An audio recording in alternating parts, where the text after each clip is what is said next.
Wow, the dangers of Dungeons and Dragons. Yeah. Absolutely, absolutely. Well, let's go around and cut some crews, figure out who we are, who we're playing tonight. We got Scranicus with us. Scran, how are you doing, my friend? I am doing reasonably well. I have spent the whole week off ill. This is my return to Twitch. And yeah, it's going to be great. It's going to be fine. There's nothing going to be wrong at all. My throat's 100%, so this is going to be perfect. I'm going to be playing Fergus Fimbulson, who has a really easy voice, which is one of the main reasons I wanted to come back. And this campaign's so much fun. He's a sweet, innocent little gnome who got to try his first beer last time, got to try his first woman last time, probably killed his first person last time. It was fun. Whole lot of firsts. Yeah, he's done a lot of growing. A lot of growing. A lot of character development. He's growing up so fast. That's one way of putting it, yeah. Incredible. We also have Madame Gandalf back with us. How are you doing, Madame? I am alive, and that is a good thing, I think. So I am really excited to be here because this was so much fun last time. A ridiculous amount of shenanigans, and it's my first time ever playing a rogue. So I'm enjoying that. I always go for the magic spell users, so it's nice to go for something a little bit more sneaky. Even if Ari does decide I'm going to call attention to myself at all points, including when I wear a beard.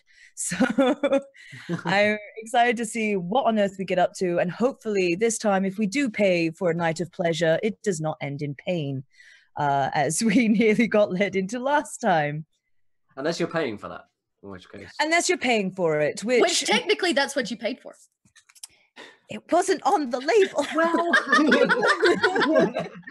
I didn't buy anything. Okay.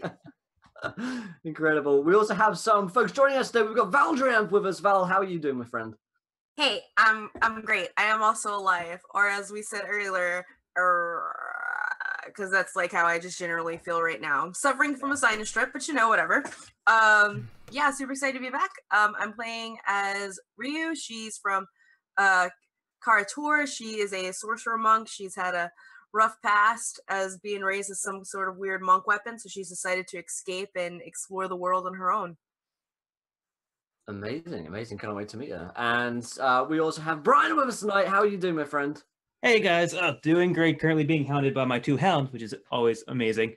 But happy to be back. Super excited to be back. I'm going to be playing Otheus Thunderbrow, a cool little forest gnome who might be exploring the very first time outside of his tree. So this might be interesting. Amazing. Oh man, this is going to be a melting pot, I can tell already. Well, I'll throw Finbar in here to melt a little bit more. He is my half-elf bard extraordinaire, the most famous bard, one of the most handsome bards in all of the land.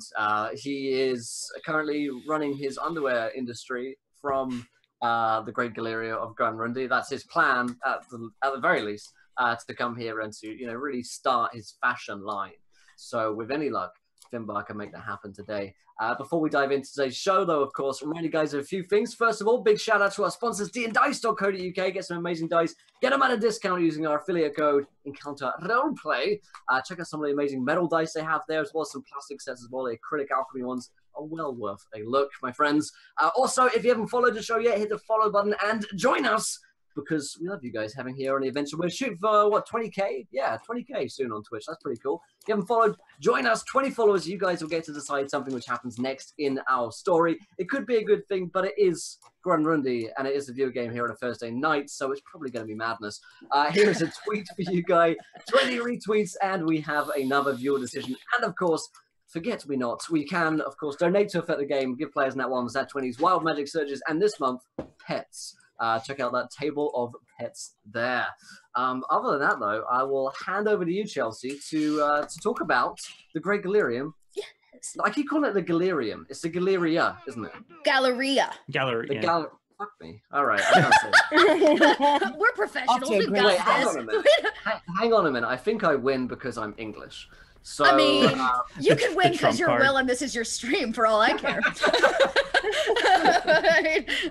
Just add it to the dictionary. It's just like aluminium, it's gallium in the UK, so it's fine. Yeah.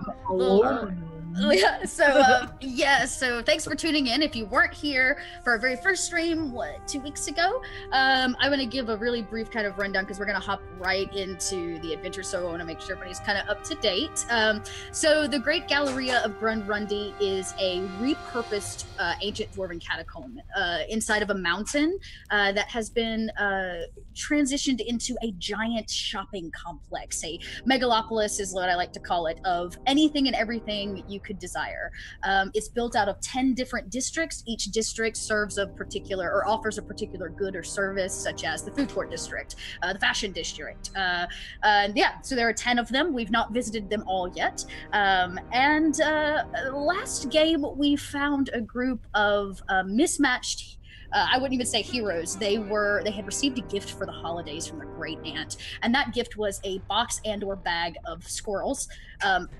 And they wanted to return their squirrels to the Great Galleria because they were offering double the price for these squirrels.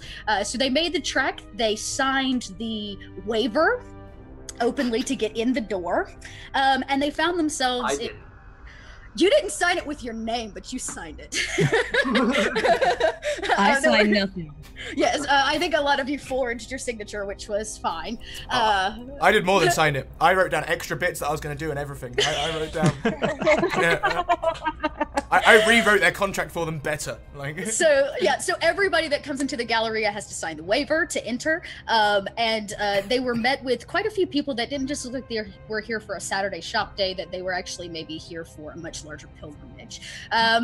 Chaos ensued when they reached the entertainment district and got into a little arm wrestling battle in which they won, but the local collectors came to collect their share of the taxes that our heroes had won in the arm wrestling battle, and didn't go so well. They decided to run instead of pay.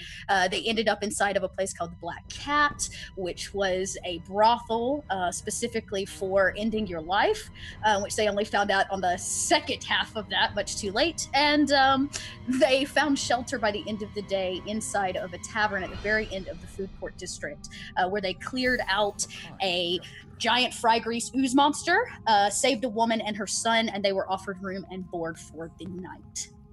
That pretty much gets us up to date where we're at, and we're going to pick up promptly. I actually want to start with our two new players. So each of you have come to the Galleria of Grundrundi for your own reasons, but you guys are actually staying in this very small, you found kind of shelter for the evening after spending 24 hours here inside of this little tavern. Very quaint. Each of you have your own room. And you heard through the night, some noise in the basement, in the first floor, but you didn't think much of it. So I was hoping maybe you guys could go around and tell us what exactly it is you're doing here in this Galleria. Let's start with you, Ryu. You're on mute. You're a little muted. All right, there you go. we did it, Reddit. So Ryu is she's sort of out in the world she hasn't been in the real world for like the past 10 years. She's been in a monastery, and so she has escaped, maybe left a trail of bodies, who knows. So she's kind of keeping the down low as she explores her new surroundings, and that's why she's here. So as far as being in this particular establishment, it was the first one she saw, so that's why she's there. Just kind of laissez-faire, like doing what she's got to do, and didn't really she's trying to keep her nose clean, so she didn't pay too much attention to what was going on, but at the same time, she's very curious about the world, and she could be seen probably hanging around if there is a bar in this establishment, just kind of sitting there, not drinking alcohol, but at least people watching. Cool. All right, and tell us a little about Otheus. There you go. Yeah, okay, cool. I want to make sure I got it right. Go ahead. Close enough. But yeah, Otheus, from a very young age, has kind of been locked up in a tree with his little animal and plant friends, because really they're the only people that want to talk to him. So at this point, he's kind of exhausted all the books he's hoarded thus far, and he's kind of ventured long and far just to kind of build up his library again, trying to stave off the boredom of, having to interact with people, especially being anywhere not in a tree, is extremely taxing on him. So actually getting a room and making it this far without probably having a nervous breakdown is probably a pretty high award for him. So he's really just hoarding as many books as he can at this point. Okay, awesome. So yeah, in the middle of the night, you guys heard basically what could only be described as a squishy giant explosion on the first floor. Now, Finbar, Ari, and Fergus, along with your two other travelers last time, which was Gilith and, I'm not gonna remember the other guy's name. Anyways, you guys all took shelter for the night, but remember, she only offered you one room. So you guys have piled into a single one bedroom, very small, like 100 square foot. You're basically sleeping on top of each other. And each of you, His favorite way. Yeah, right. Each of you have kind of awoken to the smell of breakfast. It smells like, some fresh bread is being baked after a long night of, like I said, fighting this thing, as if maybe you're going to be greeted and welcomed with food, fresh food for the morning. Where would our Fergus, Finbar, and Ari pile like to begin? Well, Fergus will be curled up, probably against Ari's calf, if she'll let him. And he'll sort of be... like a dog. Like the dog at the end of the bed, just like... Well, guys, I smell breakfast. Let's go. Oh, man. I should have known that this one would be an early morning person. Jumping on Ari. Come on, Ari. It's breakfast time. All right, Mr. Shortbutt's excited. Okay. Finbar, you notice that 2 of the 5 of you are missing. I'm on Fergus's calf. That's where I wake up.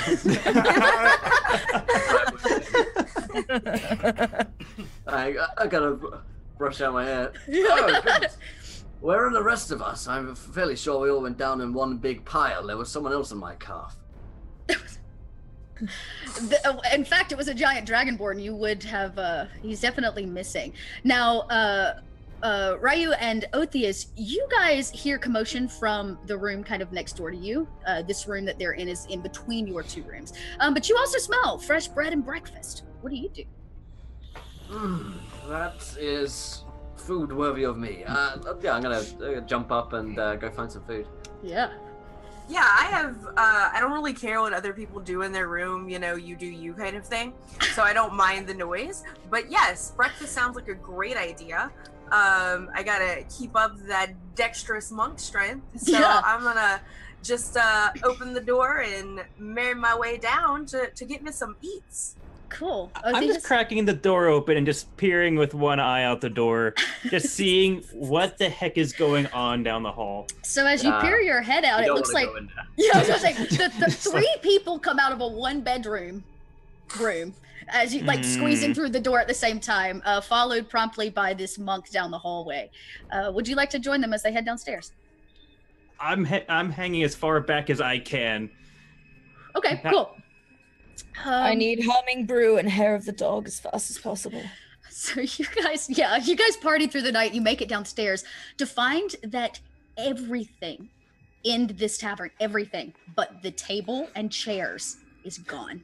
They have packed up in the middle of the night, this mother and son, and left. And on the table is a sprawl, including fresh fruit, looks like some kind of cured salted meat for breakfast, along with a pitcher and of mead, and it looks like some kind of large scrolled up piece of paper and a small handwritten note.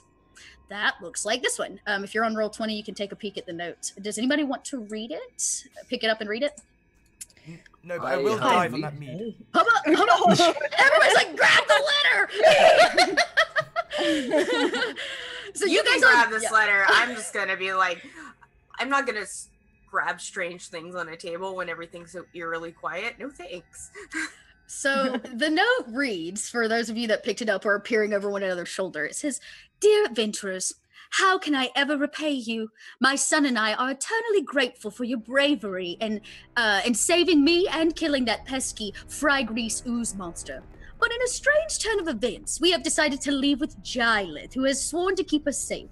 We're moving to a new district, to start a new life. We plan to buy another tavern there. If you find us, you're always welcome. Oh, and I almost forgot. The tavern that you're standing in now belongs to you. The deed is on the table. Just avoid the basement. It's for your own safety. Forever grateful, Charlotte, aka that kid's mom. P.S. The bread is burning. Check the oven. So we're going to the basement, right? Right. Fergus. Nobody. Fergus is already sitting at the table, just like.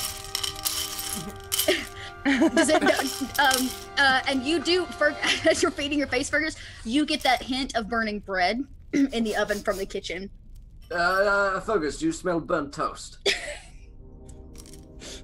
Well, that's an interesting question, isn't it? I mean, if it's burnt toast, is it burnt toast or is it burnt bread? Is it overdone toast? Is it bread that's been burnt? I don't know. Rio's gonna go check on the bread. She enjoys carbohydrates. Wonderful.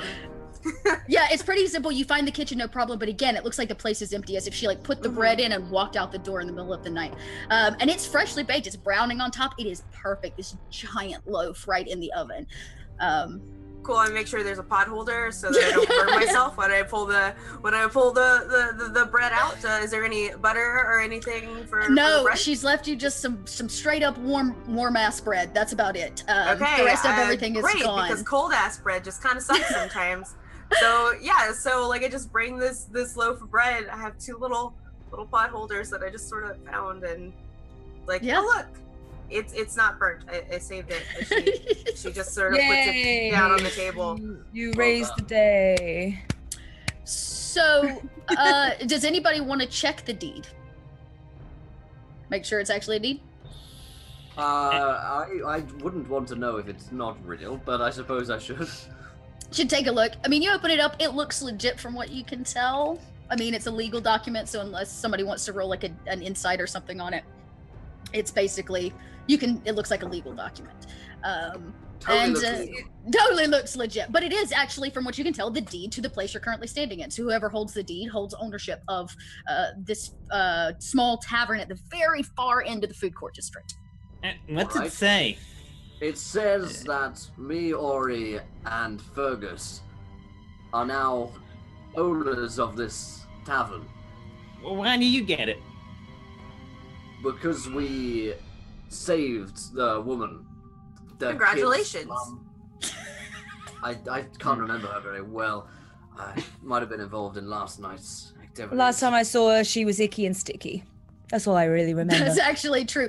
As you say that, you like push the door to the side room open. It's still covered in fry grease ooze from where it exploded all over the place, as if it never was cleaned up. That would explain the smell. Mm. You guys have very strange slumber parties. Oh no, we didn't sleep. I can attest to that. My room is next door. Oh, mine was too. But I just figured they were just doing what they want to do. But Right. No, that's What one way of happens putting it. behind closed doors stays behind closed doors. Right And now, not through Exactly. thin we have a walls. tavern to redesign. It is too dull. We need to start this over from scratch. Agreed. First, tables.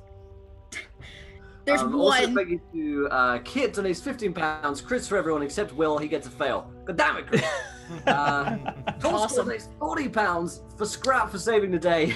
Thank you, School. A roll on the pet table, but it's not just a pet; it's his new mount and an item from Warwick's table, which is a D166. So Scrap, you get a pet, which is also your mount, which is D100 to roll, and an item from Warwick's, which is a D166. Which I find now. Do it, man. Do it. 60. 60 and 45. There. All right. What's the pet one first of all, my friend? So, 60 for the D100 you rolled, Scrat, and 45 for the 166. That is correct.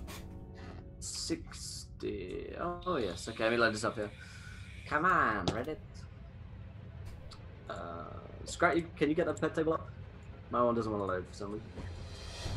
With a link, I might be able to. Oh, here we go. Found it. It loaded. Okay, I was about to say, I'm not good. Oh fuck! You get a winged kobold. As a mount. It's a mount. Oh, okay. All right. Just casually, it's fine. It's not gonna mess up the tavern at all.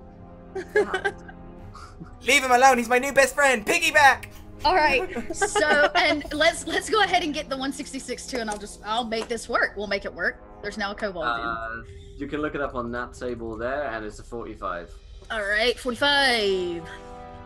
45 says maybe load. There we go. Okay. 45 says. Okay. You hear as you're shoving your face. You're not sure if it's the sound of yourself eating or a strange scratching noise coming from the floor beneath you, but you can hear the sounds of panics happening from the basement. Mr. Kent Hyde also weighs 6 pounds. Nat 1 to Will, at 20 to Madame. I see how it's going to be. We've started the Nat 1 frame, picture frame around Will. Before, I'm going to use all of these 20s on just decorating the tavern. Oh, we get to do fucking home decor episode right now. Yeah. This is now what is 3 it? hours HGTV. We're going to be going to the fabrics district. We're going to pick out some curtains and some rugs. We are in like the world's biggest IKEA right now. Right? Yeah. There's even arrows on the ground. Don't get lost. Assembly required. Assembly required. And Ari, you also hear your rogue senses kick in, and you hear that strange somebody scratching that like get out from underneath the floor below you. Can anyone else? How about everybody roll a perception to see if you can find the basement door? All right. That is something. That is something. You know, the one she told you not to go in. Oh, damn. 25. Woo! I should Well- already added my roll 20 skills. But... Everybody so far has definitely found it. It is like a hatch door in the floor underneath the table you all are currently sitting at. Cool. Shall we go down? Well, Go don't we down want to where? knock first and maybe see if someone will answer because they're making noises? I just don't want to just. I mean, it's not my place to just go downstairs. It's clearly your house, so you do what you want. It's clearly your house. Ari is Finbar going to doesn't see listen it. to that. And she's going to knock on the door and go, housekeeping. And you hear this like from underneath it as somebody's trying to like get out of the hatch door. I think they want to be left alone. I don't think so. I think they need to get out. Try shaving a haircut. Housekeeping. It's just making Someone's these like having a very good or a very bad time. yeah. So he's whatever it is struggling. But it looks like a pretty. There is like a lock on it, like a slide piece. You can unslide it and pop the door open very easily if you anybody wanted to. Seems like there's a way to get in. Let's pop and lock. Ari's So- gonna rip off a leg from the table that's Oh left. Breakfast spills everywhere. As a we need to get a new table. No! We were, I'm gonna catch the Actually, supposed to be okay. redecorating. That Okay. was an antique. Ari, roll me a strength check to make sure you can actually rip the leg off. Right? You roll me a dex to see if you can catch the Okay. fresh bread from hitting the ground. Can I make a dex to try and like replace the table leg? Like, Not the blood table. All right, I only rolled 6, so I'm guessing I'm probably just like pulling at it, like Yeah, every time you pull it, the table scooches. shakes. And it's like dumping the food off as it moves across the floor and scrapes the floor. And Okay, and fine. on I'll that use dex, this though, instead. you do successfully catch that sweet ass loaf of bread. Thank you.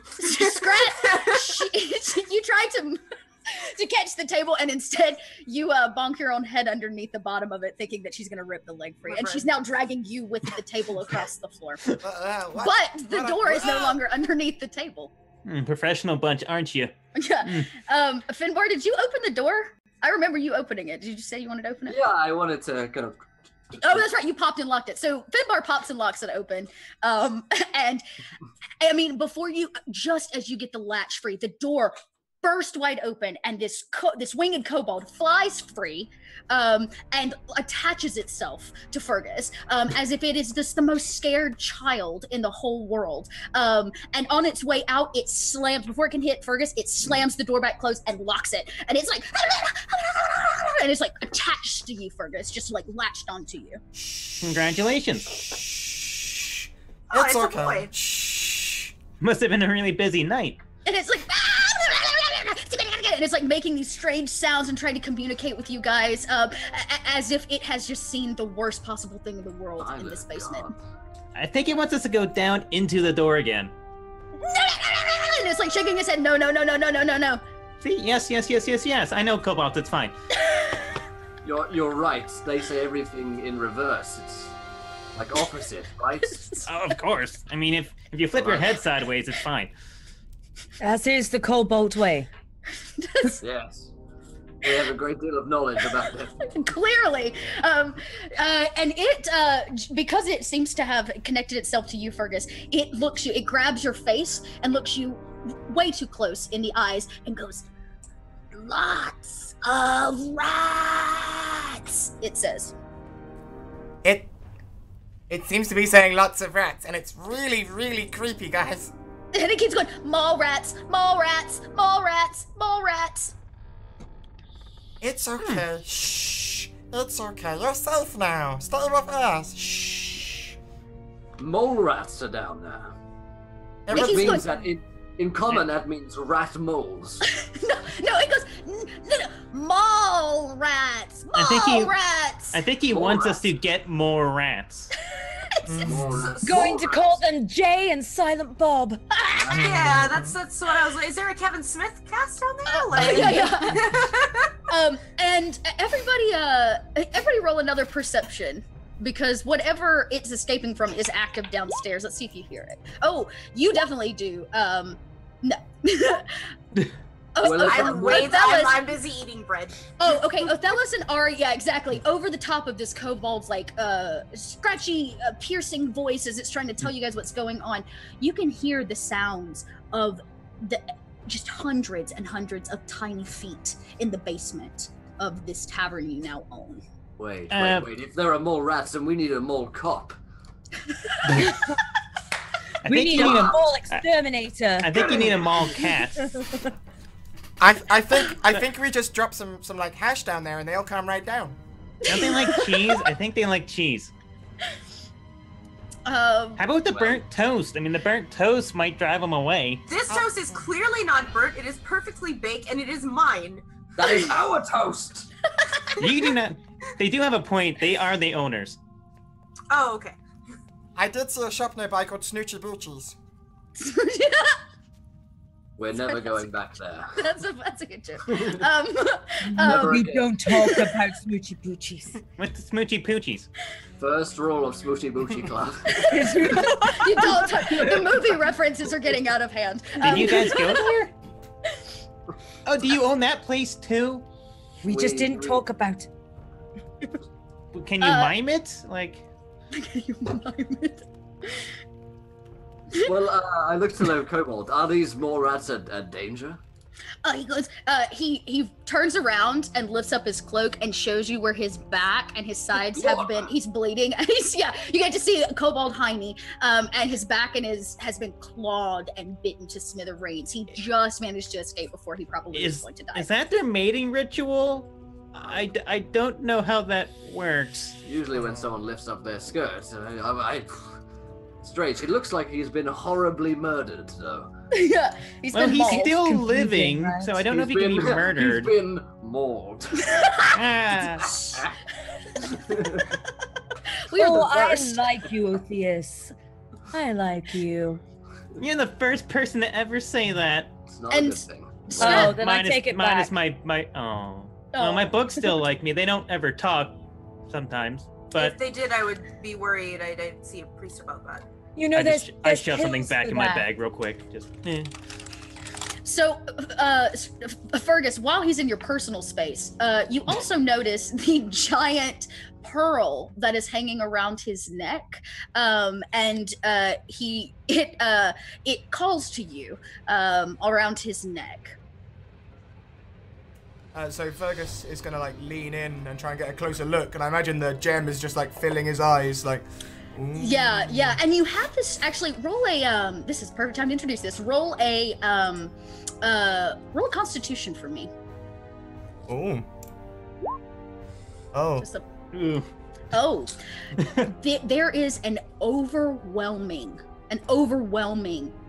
sense of greed and hunger that overtakes you for a moment. It literally washes over your body as you stare into this really beautiful pearl around his neck. What you got there? Is that looked like a pearl? What is it? So Fergus is gonna like just try and just take it from him. He has no problem with you. You just kind of like pop it right off his neck, and you find this very this sensation washes over you of appeasement as you rip it from his neck, and you have gained that thing that you were so viciously wanting and wanted. And it is a pearl of power. Oh, my precious. Oh, pearl of power. That was your little item you got. So roll an insight, and I'll see how much information I can give you on it. Also, Ken Hyde donates £10 to give a pet to Madame. Oh, another Ooh. pet. So I'm gonna have a squirrel and something else. I'm a Disney princess. It's a D100 Madame. Attack of the Mall Squall. Chat on point. I was about to say, do you have a 100 that you can roll there, Madam? Because I know you're rolling Yeah, with I dice. do. Okay, cool. Okay, I'm gonna do that one on. cool. I don't have the pet table open. You have that open, Scrap? There we go. I got it. Oh, do you? Okay, cool. Surprisingly low for a D100. I'm. Ooh, is. Okay, we'll see what you get, and then I'm gonna fill Scrat in on what he just got. Everybody's getting things. Yay. Give more things, chat. Oh my god. Madame, you get a tiny alligator. Aww. It's a designer pet. Ridiculously tiny, 3 inches long at most. I can say, like, Oh my god. Oh god, I'm Pinkie Pie. From a noose is it occasionally latches onto a finger and draws blood. It's very good at sneaking into and out of places. All right. Okay. All right. So, This is Scrat. perfectly Ari, a squirrel and an alligator. So good. Okay, so Scrat, you with that natural 20 absolutely know what this is. It is a pearl of power. While it is on your person, you can use it as an action to speak command word and regain 1 extended spell slot. Yep. I can send, you can kind of look the deets up on Roll20 if you're interested in your book, but it's pretty, it's a wondrous item. It's very super rare. So you might even have questions as to why the hell it's around this kobold's neck. And as Scrat is staring deep into this beautiful pearl, as greed overwhelms him, Ari, you hear a strange, like, flopping noise on the ground from where the liquid that was in whatever the pitcher was has spilled out on the ground, and there's something flopping on the ground in the liquid that has spilled out on the wooden floor. It's on its back, like. She's gonna grab the nearest pointiest thing. Okay. She's gonna lightly poke it. The best way to make friends. The best of all insights. Yeah. Okay. You as you get close, you poke it and manage to like flip it over, and as it flips over back, right on its 4 feet, you see that it is a tiny little alligator. It's super tiny. It's like, you know, small enough to fit in like a pitcher that was on the table, and it's looking at you with these big old eyes as if it's very lost. If alligators could look cute. It does. Well, aren't you just the cutest thing with little scales? Oh my god, You're breaking the fourth wall. how did you do that? No! Inception. And as you get close and you acknowledge how cute he is, he acknowledges the fact that you kind of picked him up, and you know how alligators like open their mouth to sunbathe and let out that like hiss noise. It does that in adorable fashion to show you its concern. And it kind of scutters, if alligators can scutter, up your arm and like finds this lovely place around like your shoulder and neck to kind of like hang out. Now that we have saved a menagerie of creatures, does anybody want to check the basement full of creatures? Is the door still being like scratched on, or is it? Yeah, you can feel it. It's almost like a small stampede is in the basement. Well, it seems like they want to be left up, so let's do this. And I just go over, undo the lock, and just see what happens. Okay, you look. Oh, so I was saying you pop the door open and you look down into the basement. It's about a 10-foot drop in there, and there is a ladder, a very old wooden ladder that leads down into it. It is pitch black dark down there. Do you have dark vision? I do. Great. As you peer into this dark area, the floor looks like it's moving. Did you it's guys like wrestling. Did you guys install one of those moving walkways in the basement since you've had this place? The basement's kind of moving. Maybe it's one of those magical escalators. Maybe. I mean, it could be like a really big waterbed or something. A really big waterbed. I'm sorry, waterbeds were so like 50th AD. Well, I won't explain why no one comes over, but so you guys want to go down? It looks interesting, if anything. I don't know what it is, and you know me, always an opportunity to learn. I suppose we could take a look down there. After all, it is our new property. Well, it's your property, so you should go first. I insist. It's. As you're standing there with the door open and you guys are having this conversation, you spot out of the corner of your eye something starting up the ladder. Small, starting up the ladder towards you. There's about 4 or 5 of them. And I peer over. These little scary beady eyes flash at you in the dark, and you can see there's about 5 or 6 rats that are leading the party of a couple hundred up the ladder towards the first floor. Guys! I found the mall rats! I found them! They're right here! They're coming up to say hi! They found you. What do you mean? There's so many of them! They're coming to me! I found them! I opened the door. They're mine now. Time to close the door. But they're coming! I've got a story about this. We need to find a flute, and then we can just take them all the way. I read a story. I don't really have one of those, but they're almost already here. Why don't we just say hi? Do you want to slam the door closed, Finbar? Yes. Okay. Roll me a dex to see if you make it before the rats do. God. Ari's just too besotted. As you go to slam the door closed, about 6 or 7 of these rats make it and use and sacrifice their own bodies to keep the door from closing. As you cut them in half, and the rest of the horde of rats follows behind them and pushes the door open. There are about 3 swarms of rats pouring into the space you guys are standing in right now, and we are going to go into initiative. Woo! Right. Family decorating. So everybody roll me an initiative.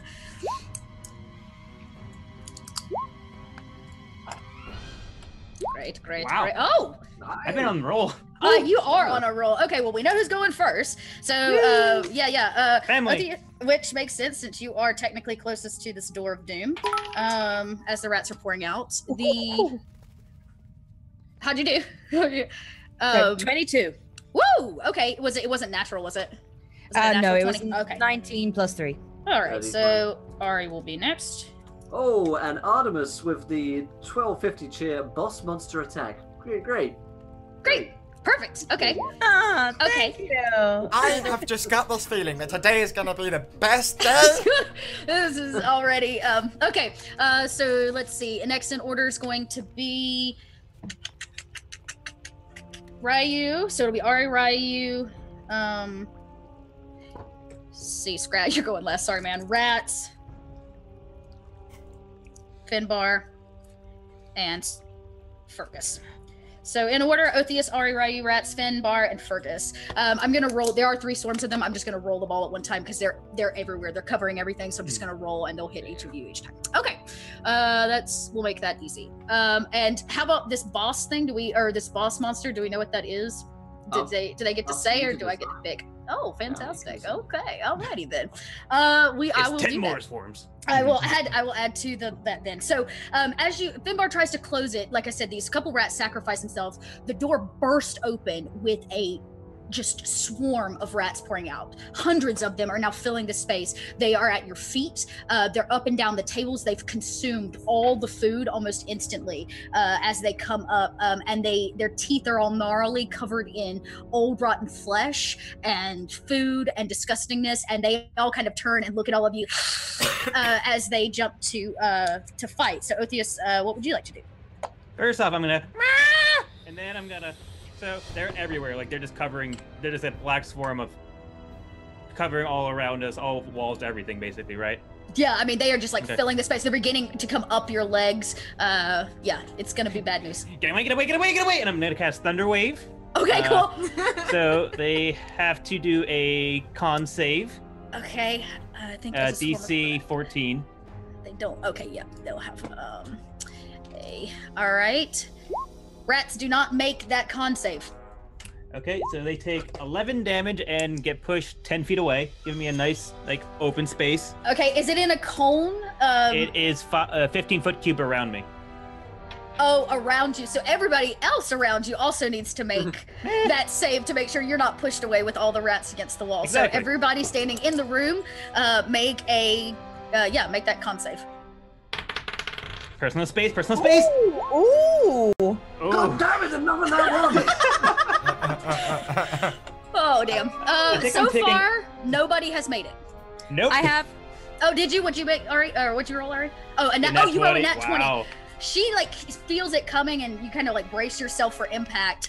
Everybody else I have will also... kids to look after now. That's right. You're like holding on to your little ones for dear life. The rest of you will also take that damage that the rest did. That was 11 points. As you and the entire like circumference of hundreds of rats are pushed backwards. Rats slam against the wall and take that damage. Let me double check because I think you actually ended up killing quite a few of them. Yes. You did. About half of the room of rats now lay, half the room of rats now lay incapacitated on the ground. Their spines have been broken. A few of their faces were bashed against the wall. Some of them stick. They hit so hard and they're like running down the wooden walls. But the rest of them get back on their feet and are headed back at you guys. They're kind of around the exterior of the room now. Next up is Ari. What would you like to do? I would like to take my dagger and just kind of frantically just kind of stab at the ground, almost like you're doing like that finger game. But yeah, exactly. Okay, cool. With rats, like, All right. so, okay. I'm going to take that as dexterity, or would you prefer strength? No, you can do that as dex because you're trying to hit a bunch of them at one time. Yep. Oh, well, that's probably not going to work even with my +3. I got 6 in total. No. They literally just like fingers. You like miss each one of them as you're trying to like stab them at your feet. You're just going to hear fuck, fuck, fuck, fuck, fuck, fuck, fuck, fuck, fuck, fuck, fuck, fuck. All right. Ryu, it's your turn. What would you like to do? Standing in the middle of the room. Me? Yeah. Okay. Well, first of all, I am going to recover myself and kind of...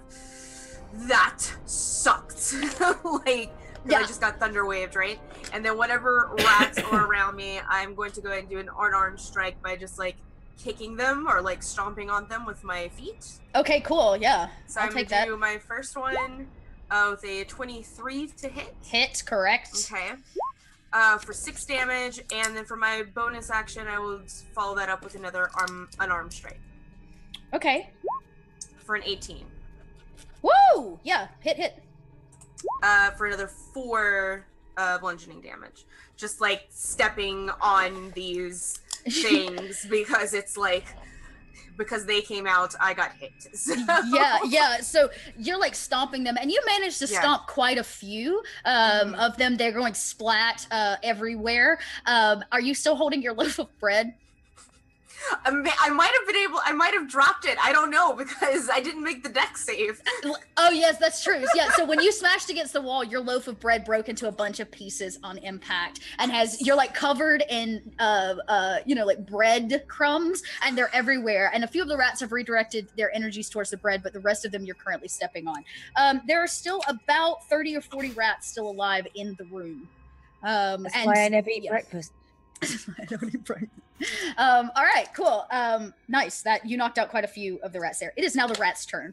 So the rest of those 30 or 40 are going to assign themselves, kind of break up and kind of go at a few of you. But they are particularly unhappy with Otheus and Ryu because you guys did a lot of damage to the friends, and Ryu is currently stepping on their friends. So they're kicking them. So they're gonna go to you guys first.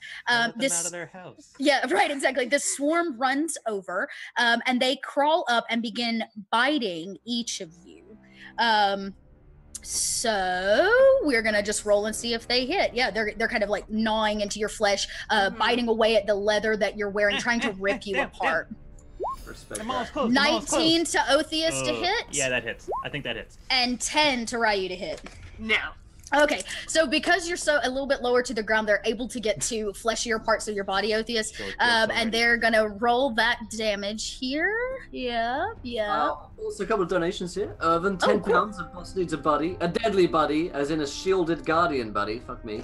I'll look that one up here on Roll20. Okay. Also, Irvin gives me a nat 1. Good. Because Great. Finbar's rocking today. And then Arctic donates 5 pounds, a potion of clairvoyance for Ari. Nice. Thank you. That'll come in handy too. Okay. Yeah, and they're gonna roll. Like I said, roll that damage. Oh. That's 1, 2, D5. So 6 points of damage. As they begin to gnaw away at your flesh. A few of them are like hanging on your back. Yeah. And we're gonna move on to Finbar. Finbar, how would you like to handle our rat friends? We're in a doorway, right? You're in like an open, like tavern room that just has a single table in the middle, and there's a door on, in the floor that they're pouring out of. But you're in about a 10 foot by 10 foot room. Damn it. Okay. Thunderwave is not a good idea then. So I will just stab a couple of rats that are trying to get onto the antique table. In that case. Okay. I favor it, just Yeah, there's a few of them on there trying to pick off the leftovers of breakfast that didn't fall on the floor. This I cannot allow. Yeah, yeah. I got a nat 1. Okay, you want to use your nat 1? Well, I mean, I don't wanna. Okay, well, you use the nat 1. You miss. You two are taking. You said you have a rapier. You're like.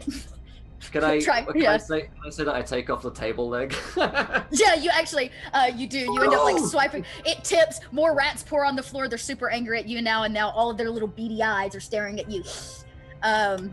As they'll get ready to pounce next turn. All right, Fergus. You still have this kobold attached to you. He's kind of on your back now, more Yoda backpack style, because you're about the same size. Also, when Ophius did that magic surge earlier, Fergus sort of tumbled and hit his head pretty hard, and he's not looking too good, actually. He's a bit shaky. Oh, no. Okay, so you get up trying to, how would you like to proceed? So what he wants to do is he wants to look around and see if, like, did we come in through, like, a corridor or something? You came in through an exterior door, like almost like a storefront-facing door for a tavern that leads straight out to the food court district.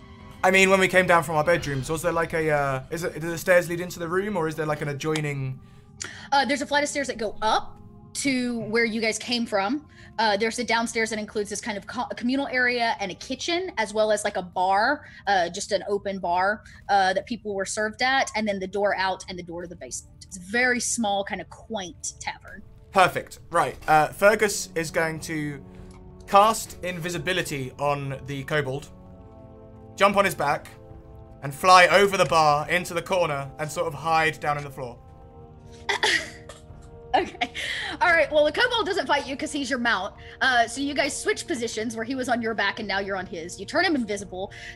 Fergus is now floating through the air as he crosses the space above all of the rats to the corner and hunkers down. Sorry, I'm looking up this. I want to make sure I get this. No worries. Artemis donates for more rats. More rats. Okay. Well, I still have the boss rats to bring in. So many rats. This is a game about mole rats.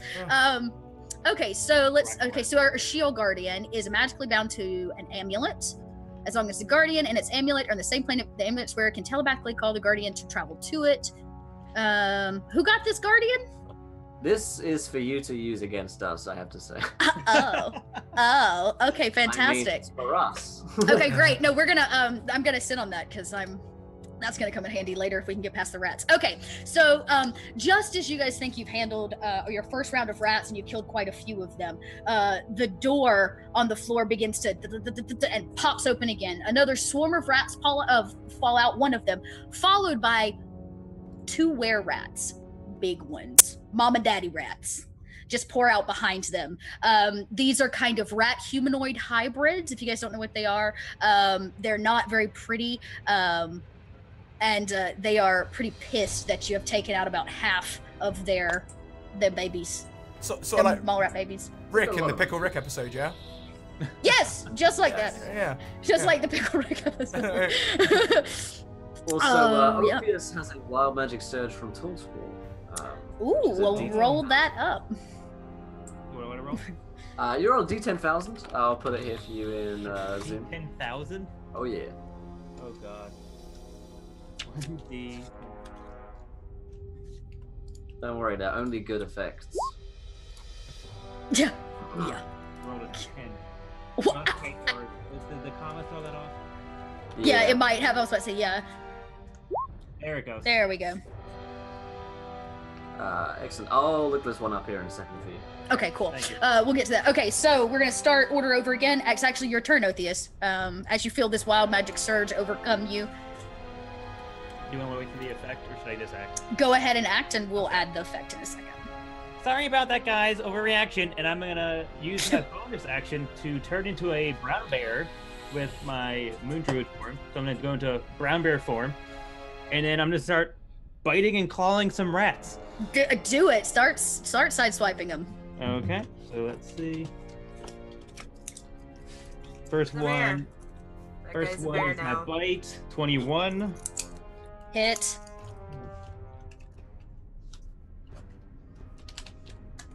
for 6 damage. Woo, And then the next okay. one is.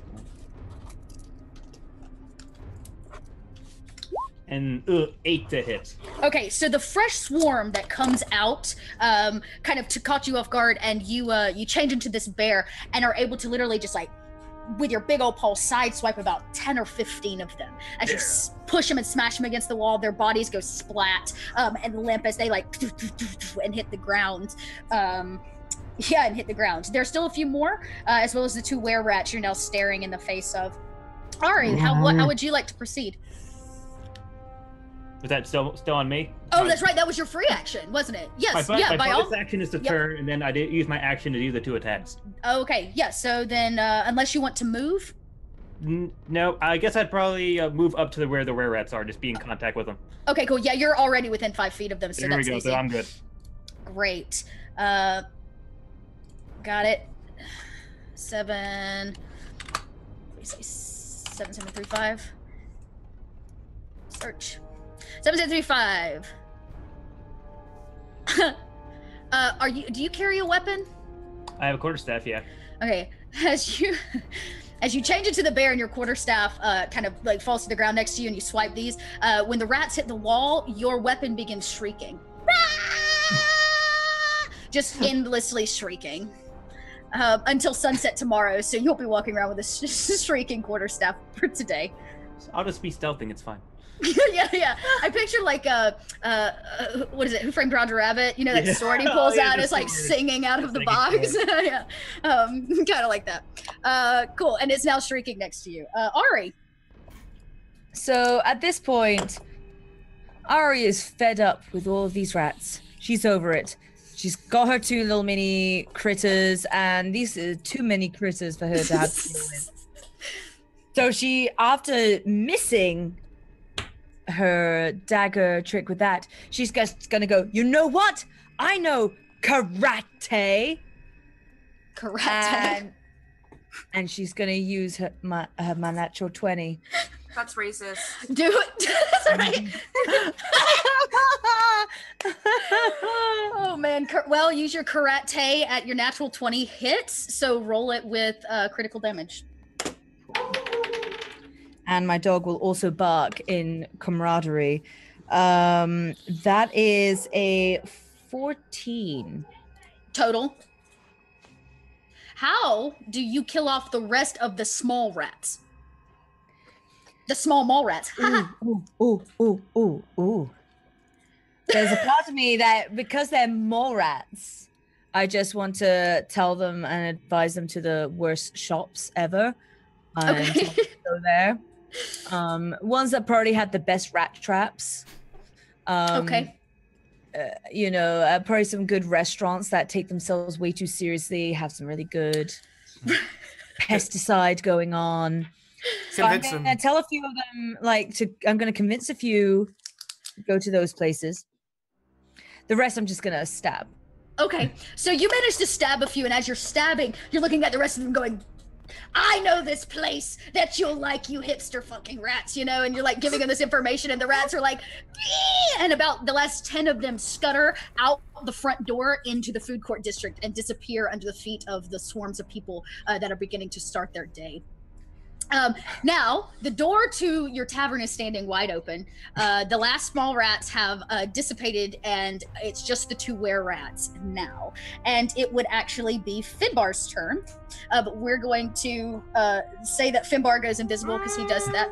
BRB. Oh, I skipped you. I'm so sorry. You're right. It is Ryu's turn. I'm sorry. You're right. So it's Ryu's turn. Perfect. So we don't have to skip Finbar. So as the tiny little scutters go away, we still have the bear facing the 2 were-rats. The 2 were-rats. Okay. Correct. So I'm gonna go ahead and I'm gonna run over to help out my bear friend who caused all of this mess. But I don't know what you're talking about. And I'm gonna go after the monorat first with my quarterstaff. Okay.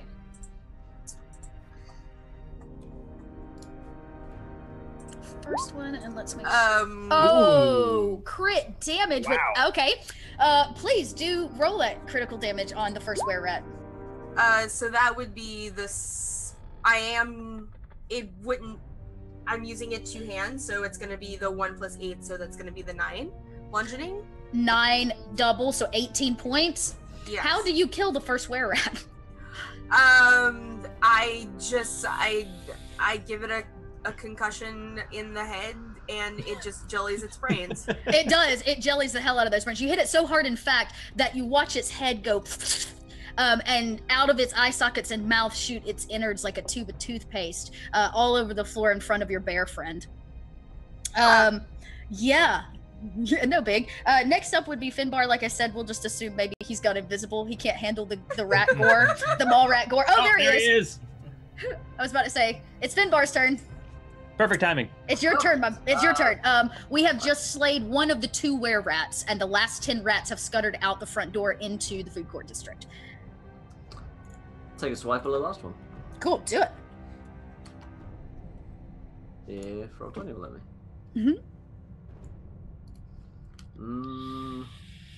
Just thinking about it. It's like rolling the dice. Maybe doing. Yeah, it's cool. Just thinking about it. Power struggles like that too. Yeah. If you believe it in your heart, it shall roll. I mean, I guess you could just use one of the natural ones. That's what I was about to say. You could go through one of your nat ones. Yeah, let's do that. Let's Okay. do that. So Finbar takes a swing, and this giant mall rat is just too much for you to handle. It kind of swaps to the side as you go to swing at it and misses. And it's actually Fergus's turn, who is in the corner floating on an invisible kobold. So Fergus will kind of float up. He'll use that one of his sorcery points to use an extended spell and cast Shocking Grasp at a distance. Oh, great. Yeah, sure. Oh, hit. Kind of damage are you doing to this were-rat here? 8 lightning damage. So you can see it almost like Palpatine grabbing somebody by the throat. The rat goes as the lightning shrivels through its body. The ends of its furry, fleshy back kind of catch fire and smolder and smoke a little bit as it lands to the ground. It is not dead, but it is hurt. It's hurt pretty bad. Yeah. Yeah. Up next would be the were-rat. It manages to get to its feet, and it looks the bear in the face, and it's going to make a double bite attack on you. So it's going to chop down once. If it doesn't make it, it doesn't get its second attack. My AC's pretty low. It Definitely is. hits. Yeah, the were-rat bites down into your bare backside. Ha ha. I can hardly bear it. Bear jokes, bear puns. It's unbearable. It's unbearable. And you It's take causing pandemonium. Oh, No. That was our koala, T. Joe. No, this is getting out of hand. This were-rat bites down into your haunch, and you take 4 points of damage as its teeth are there, and it rears back to make one more bite, just to see if it can do it. Out of 15? That hits. Oh, and it's gonna do the same thing. So another 5 points. So 9 points of were-rat damage to your bear form. Cool. Next up it's actually your turn now. I was gonna say. So I'm gonna be saying, two can play at that game, but it just comes out as. and then I'm gonna try to make some rat breakfast, and does 11 hit? It does not hit. Well, I have one more. Fine. I'm gonna try to do my bite attack miss, but maybe my claws. Oh, it does hit. That hits. Wait, 11 or 12? 12. Woo! Okay, so that's 2. We're gonna have a whole new breakfast menu after this. 8 Rats damage. How would you like to slay this were-rat in your bear form? I would like, in this one slice, dice him into like thirds or quarters, just so I can make some like little like rat shish kebab or rat, and just one by one of my claw, just feed it into my gullet. Oh damn! Okay, so you slice this thing up like some fine sashimi and start feeding it down your gullet. As we are now out of combat, all the rats are dead, and the space falls kind of silent. As you still hear a couple thuds of rat bodies falling off the walls. Okay, cool. As you hear the rat bodies kind of falling off the wall, still sliding down from where they splatted, and two rat bodies are laying in the middle of the floor next to you. The basement is finally silent and empty, and all of you hear this at the front door. I go over to answer it. This isn't your house. All right, who ordered pizza? You guys turn around, and because the door's open, you let out, the last few remaining mall rats. Is one of Finbar and Ari and Fergus will remember the very large, overweight man who you guys greeted the last time you were here, who was kind of bullying the mother into paying her bills. For the two of you, this may be the first time you've laid eyes on what's known as a collector. He's a collector for the food district, and he stands with his arms crossed in the door, this big man, and says, "So I heard this place is under new management." That's right, yes. I hope you're hungry. Well, I hope you're ready to pay up.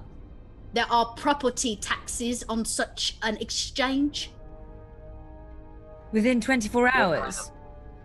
Every 24 hours, I come to collect. It is my job. Right. How much are we talking here?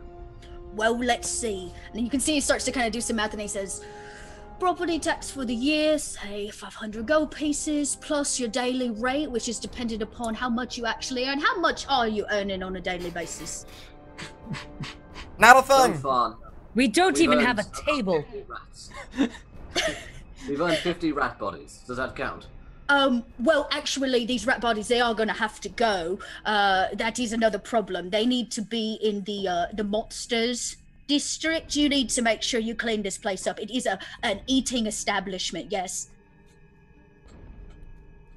I'm demonstrating my munching on a few of the bodies, just like. And that bear there, you need to get that out of here too. You can't have that here. Well, hopefully this isn't too much of a health risk. Oh, it's all the health risk. And I see that back room back there. You need to clean up that ooze monster too. I can't let you be having people here. I get in a lot of trouble for this. Now, where was I? 500 gold. So let's say 600 gold pieces today, and I'll leave you alone. Ari's gonna like run a finger awkwardly down Finbar's face, just like a shh thing. She's gonna lean in, like she did with the guy who wanted all of the like signatures and details of what we were going to do. So, how about we say you come back next week and we start this again then? Roll that persuasion or deception. No, persuasion. Let's do that. Persuade him. I'm glad you tried doing that because if not, I was about to. He was about to like, yep. Try a list. What'd you roll? Did you roll it at 20? I don't know. Wait, hang on. Can you see God. it here? We're getting dizzy. Oh, it is nat 20. Okay, Nat you roll 20 a nat 20. plus my persuasion as well, which is ridiculously high. It is plus 11. All right, this big burly man, he sees you. He hears what you have to say. He's going to use his nat 20 as the GM to balance that out. And he says, "You are a persuasive lass, and I see what you're trying to do. How about this? I'll make you a deal. I'll leave today's wages out of it. But you see, we've got a job that needs to be done. We're a little short-handed. If you and your crew will complete it, I'll say today and the property taxes for the year are wiped clean." So, Yeah. can Fergus sort of like sneak up and have a little private conversation with Finbar? Are you trying to do it stealthily so he doesn't hear you? Yes. Okay, yeah, then roll the stealth check.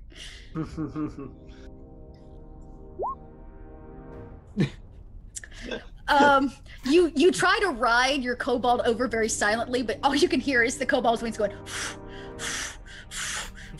across the space, which is not very sneaky at all. You do make it to Finbar. Please tell him, say what you have to say. Speak your piece. Last time we ran a well. I swear, Fergus, go back to your room where you belong. I'm sorry. Please ignore my ignorant child of thoughts here. And he says, "So, would you like us to know what the job is, or are you just going to accept it?" Tell me more. Like, does it have a car? There is no car. I don't even know what that is. But I will say there is a cart. Sorry, I missed my team. Yes. There is a cart involved. We have a very large sum of gold bars that need to be moved from the food court district down to the luxury goods section. We need it delivered to a bank. I see. All right, so bank heist. He leans over and he says, "If one gold bar is missing, I will personally give you a lashing for every gold bar that don't make it. Each one of you." Noted. All right. Well, it's a good thing I don't live here. He says, "Oh no, you're in this now, love. You got too much information. You tries to run, we will hunt you down." What Information about the fact we're moving a large sum of gold bars. What information? Moving of gold from this location to another location. What information? Listen, lass, you're trying my nerves. No, I you don't want to have to understand. report. I can't hear. I can barely read lips. He looks at Ari and goes, "You best get your team together. This is real serious. If you don't make it, ain't my fault. We will come after you." You're really mean. I always reach completion, trust me. Well, I trust you after that nat 20. Do you want us to take it, or are you just gonna pay up? What do you think I'm holding my hand out here for? Oh, is that how you do deals? Okay. He like shakes your hand kind of awkwardly and goes, hands you, and in the exchange, he hands you a slip of paper. He says, "This location, you can pick the cart up. I would suggest moving it in quiet, as it is a very large sum of money." He says, "We'll know. The bank will report to us once it has arrived in its totality." He says, "Don't make me come back. And when I do, I expect this place to be spotless."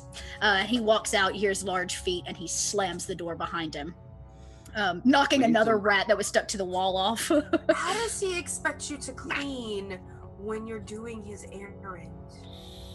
We need a clean person. A clean person. One of those people who clean. Housekeeper? So, like, Fergus is just going to prestidigitate the place clean. Like, You prestidigitate, which doesn't actually really change the place. It like makes it look clean. yeah. Even though there's still rats. Still rats all over the everywhere, but walls. the blood and the guts, yeah, that's sort of less. That's good. We've got a washer Ari, person here. you look in your hand and the slip says, it says, find the meat cart. Find the meat cart. Deliver it to the bank. And it gives you like a sweet address inside of the luxury district. So are we actually gonna do this? Well, if we don't, then we're screwed, aren't we? I believe you guys are the ones that would be screwed. You guys are the owners. I'm barely just a patron here, and frankly, I'm upset with the level of decency that I have come to accustom with. It I is have an not in offer the for bill. you. What was that? I have an offer for you. Okay. Free room on board every time you come by if you help us out with this mission. Intriguing. We I'll can get throw you in a a water beer. bed. Done. And just for that, I druid craft up like flowers and stuff like that over the blood and the rats, and just try to just cover it up, not really actually help much, just make it smell nice and perfumey. And But I mean, the last time we ran into these guys, we ran away and we sort of got away and there weren't any consequences. So, I mean, nothing lost, nothing gained. Just drop the place and go and do Fergus, some you have shopping. That overwhelming fear of that naked drow woman standing over you as she was trying to stab you comes back. Like, Do not think of that fishy place. I can't help it. all right.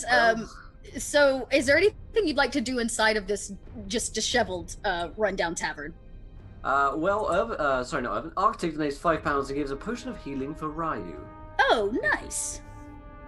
Very cool. Oh, with my squirrel and my mini gator or croc. Sure. My mini gator called Croc. Can I almost Disney princess them like, okay, little critters, it's time for you to clean up the place. Sure. I don't. If you can explain to me how a gator cleans. He's gonna just eat the remains, and the squirrel is gonna use that tail to wipe up the blood and guts. So these two tiny creatures, which are way too small to be cleaning this place, begin the process of cleaning up y'all's mess. And they do an okay job at it. It definitely eats the remaining rats, but it now has this giant. I mean, the rats are almost the size of it, so it's eaten all of them, and now its belly is full and fat. He kind of like has to waddle to get back to you. The gator does, the little tiny gator.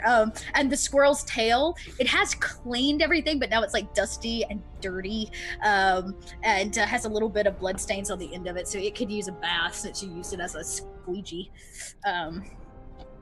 Yes. I could sort of use a rest as well. I'm pretty injured from that little fight there. That was probably mostly my fault. Here, let me help you. Yeah. Oh. I'll come over and do a healing word on you. Level 1. So.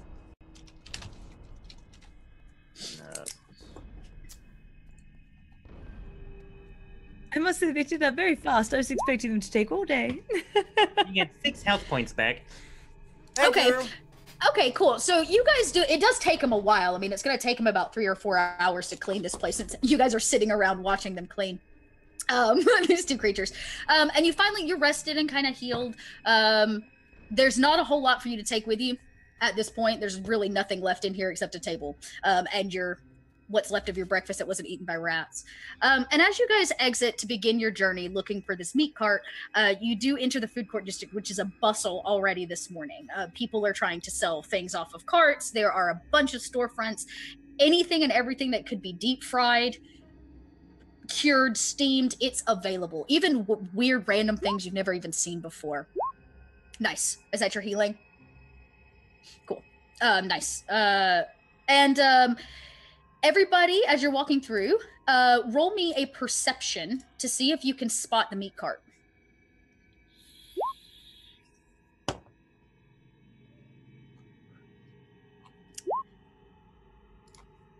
She rolled a 3.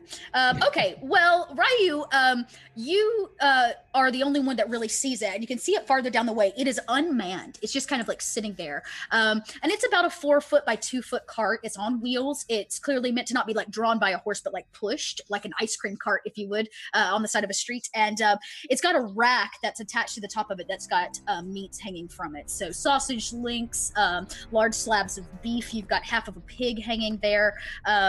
There's a bowl of pig hooves on the top of it, and clearly the cart itself has something on the inside.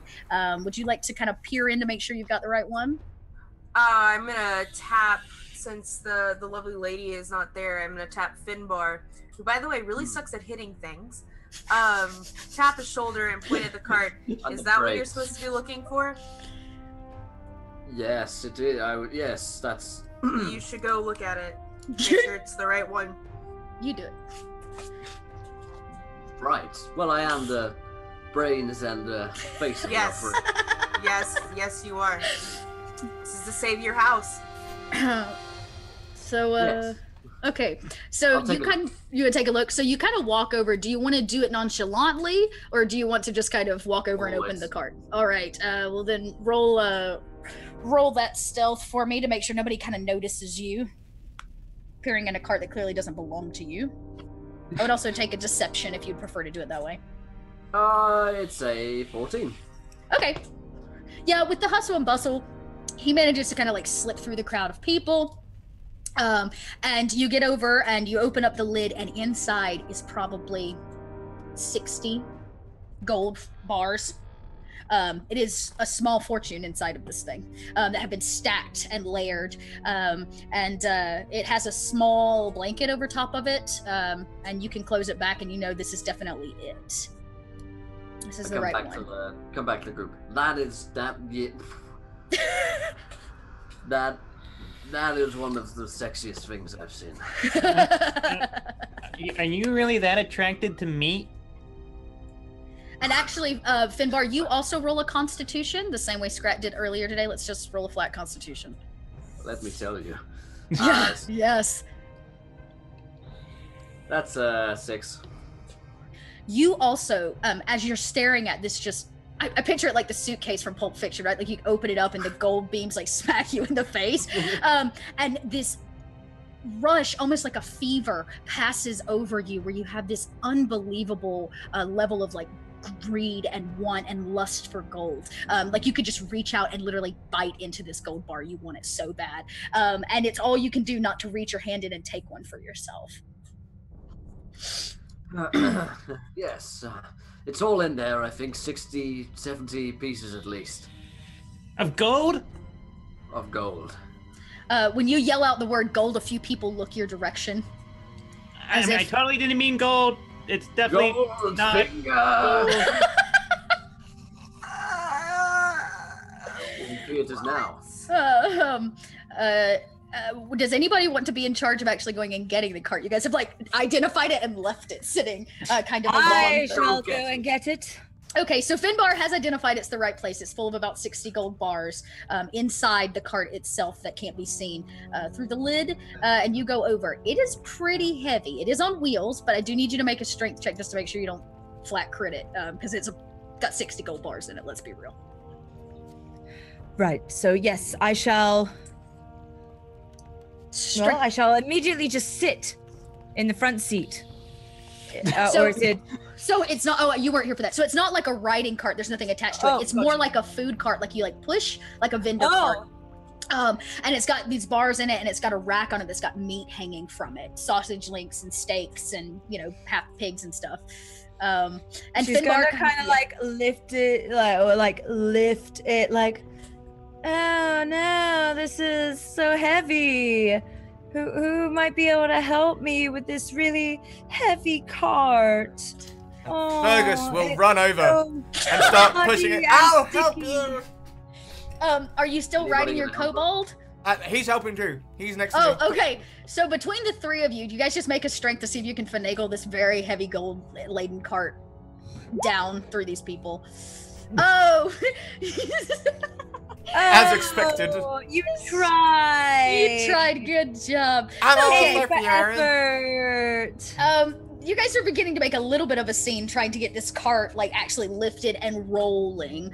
Madam, what did you roll? I'm sorry. I gotta pull that up. I For your got strength. 3. Oh, for my okay. strength? For Yeah, my I strength. need a strength check to lift the cart. That would be a 4. Okay, you guys still can't. You're literally like. It's just you just don't I have have an enough idea. upper body strength. I would like to pull out a handkerchief from within the crevices of wherever and like drop it on the ground and start to do the bend and snap. All right, I will let you make another strength check, but this time you can make it with advantage with your bend and snap Cool. motion, because why not? Trying to, draw attention to anybody who might help. Yeah, sure. Yeah. Bend and snap. Ooh, okay. Well, that was a 19 for the roll. Okay. What's my strength modifier is +2, so 21. So the bend and snaps need to work. You don't even need a man to do it for you. You literally like bend and snap, and the cart like lifts up on one end onto the 2 front wheels, and you're like, now you can kind of like move it and finagle it throughout the crowd. As Ari and Scrat, like once it begins to roll though, it's like rolling, and you guys begin rolling out towards the exit, which is about a half mile the opposite direction. See, I don't really need a man. I just would prefer it if they would get onto it for me. So, Yeah. are we really gonna do this?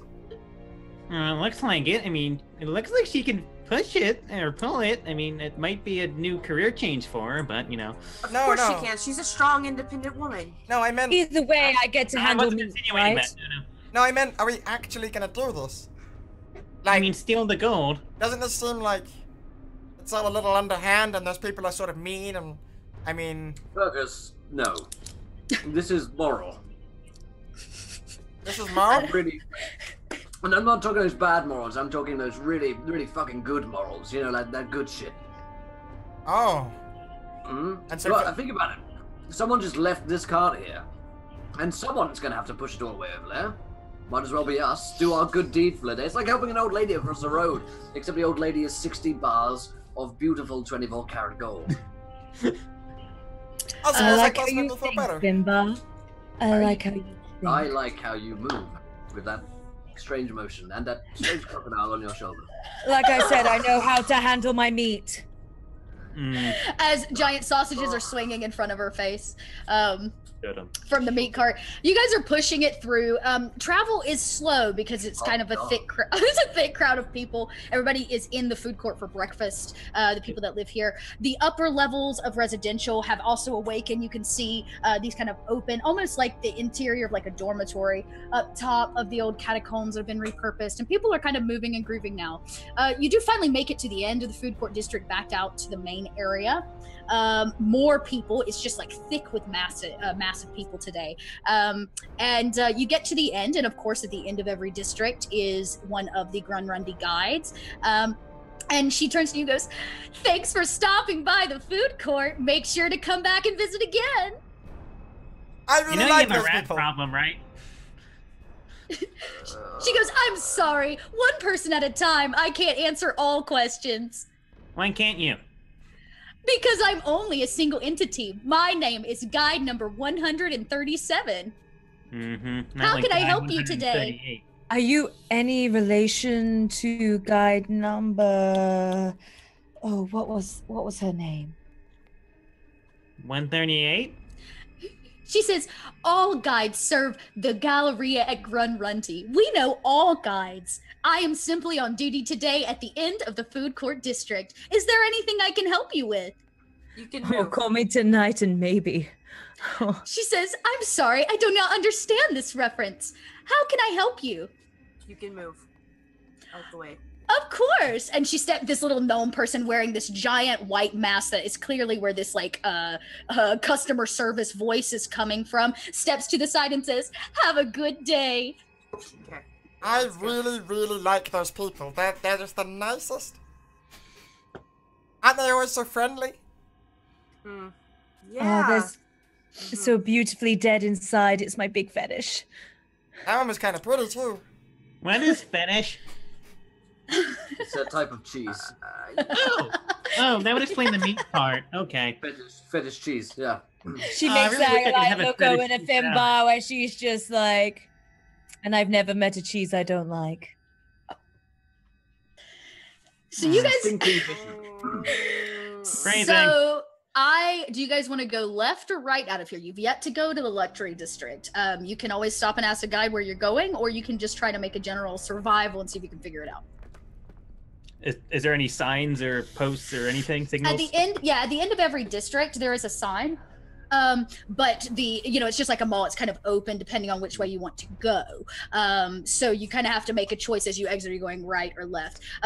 You do know that left goes back towards the entrance, and for those of you that have spent, a few nights here in the space, you know that the luxury district was not to the left. It definitely has to be deeper into the mountain. Okay, guys, watch out. Watch how a professional does it. And I'm just going to stroll up to the signal post and just look up and see if I can just read off everything and figure out where I'm going.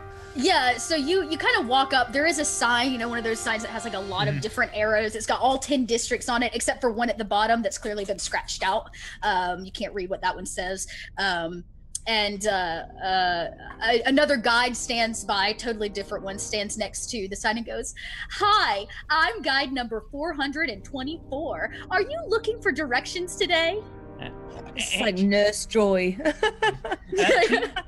Cheese lady, where are we going again? Yeah, cheese lady. Where are we taking all the gold? She says, "Oh, you have a large sum of gold?" Yes.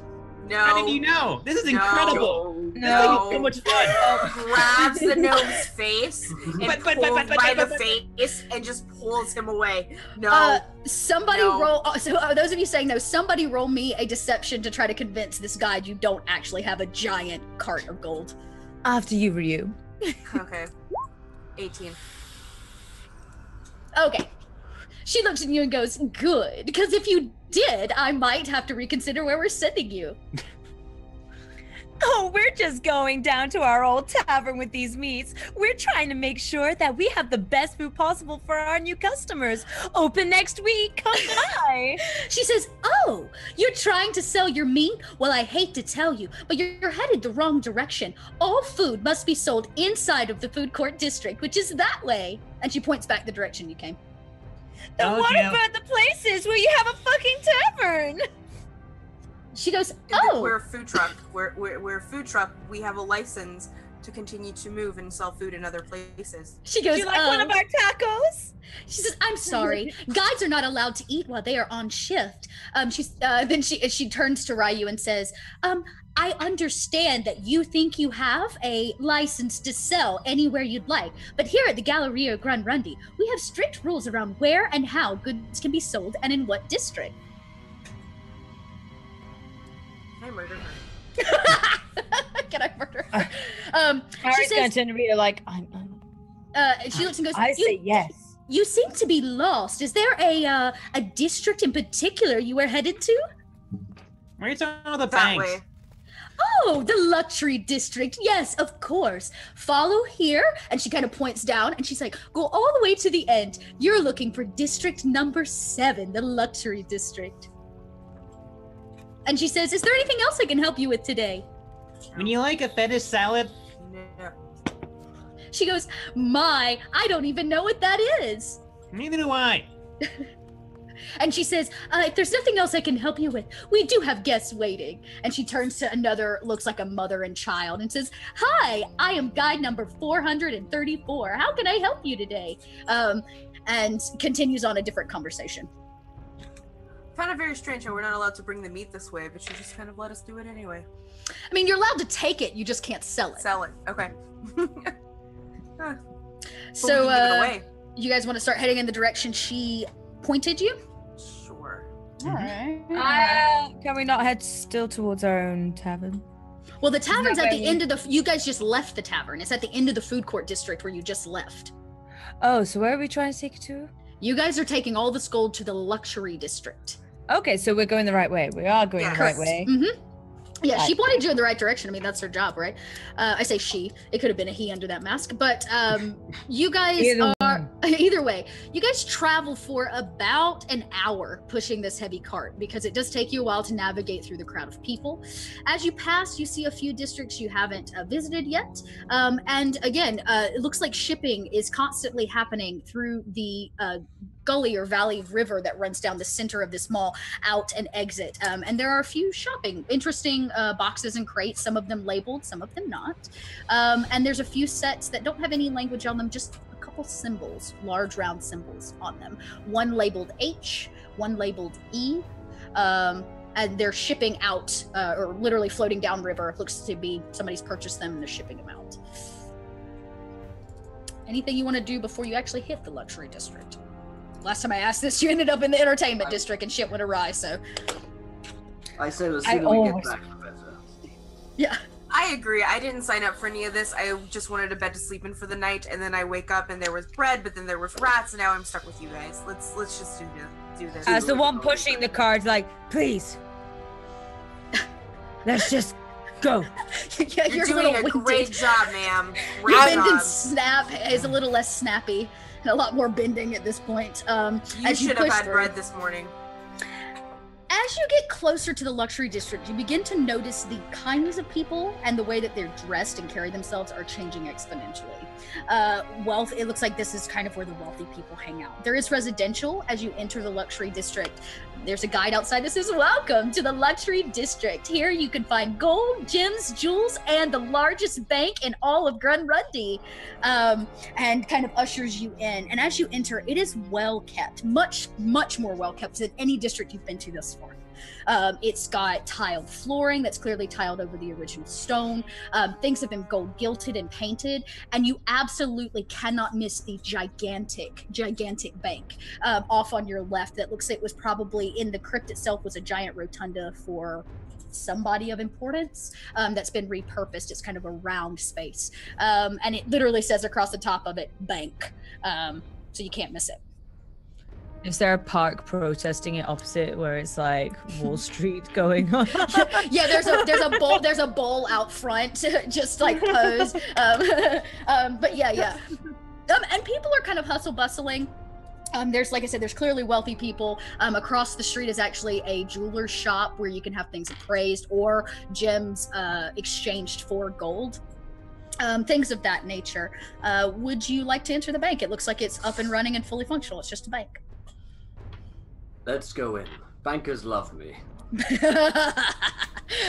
Okay. Is anybody want to stay outside, or is everybody rolling in with the cart? This will be my first time in a bank. Sure, I'll go in.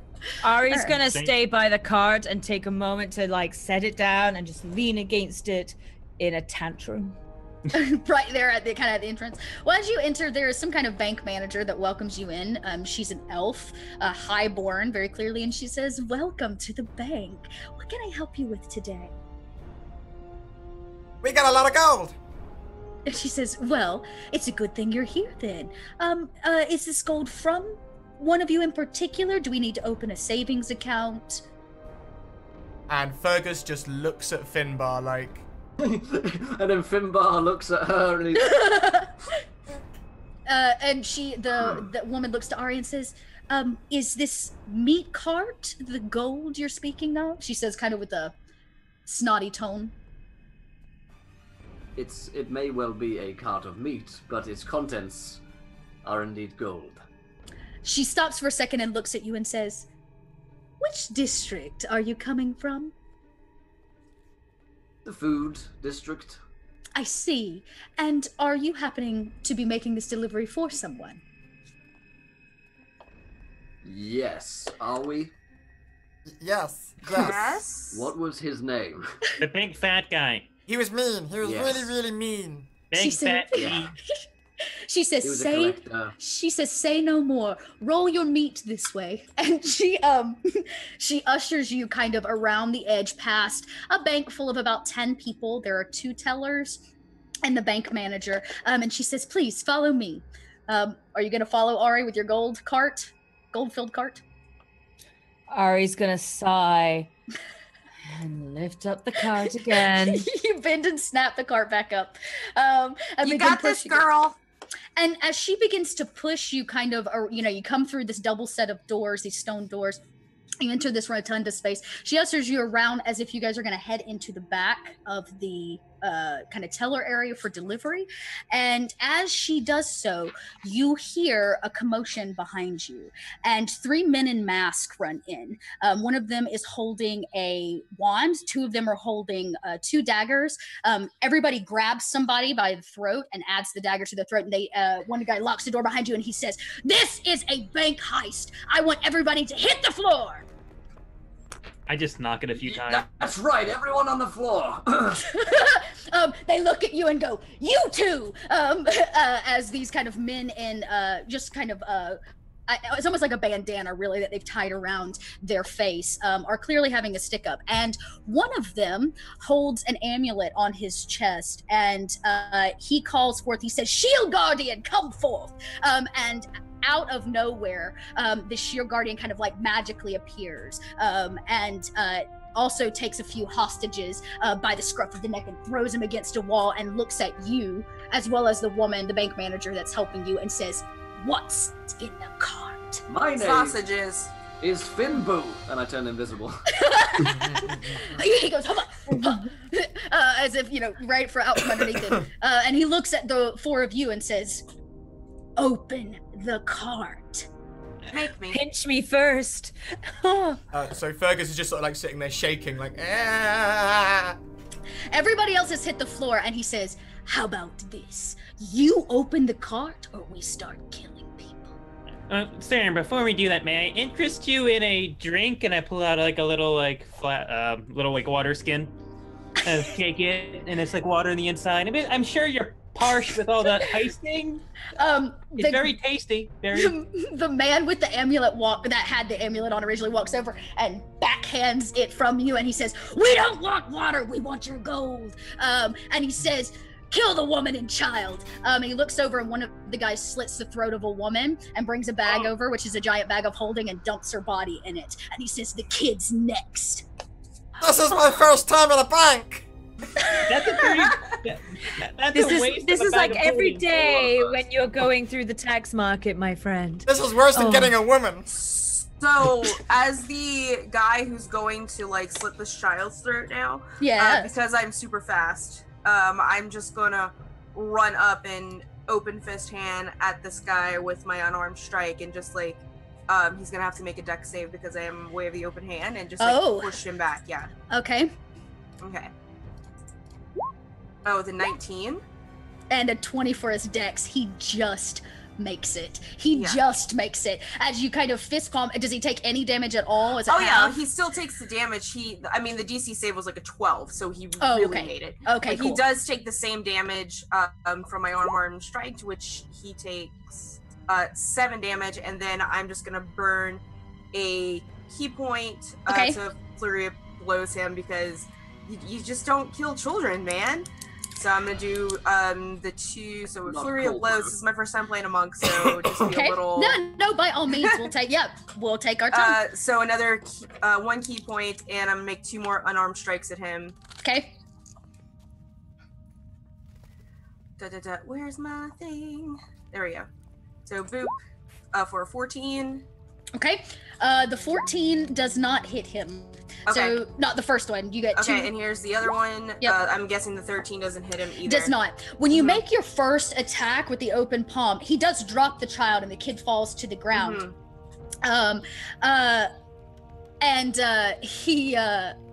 You feel that he's not underneath the cloak he's wearing, that he's clearly hiding from with the bandana. He's wearing a thick layer of armor. That these are not just average, everyday people holding up this bank heist, as if he has quite a lot of armor on underneath it.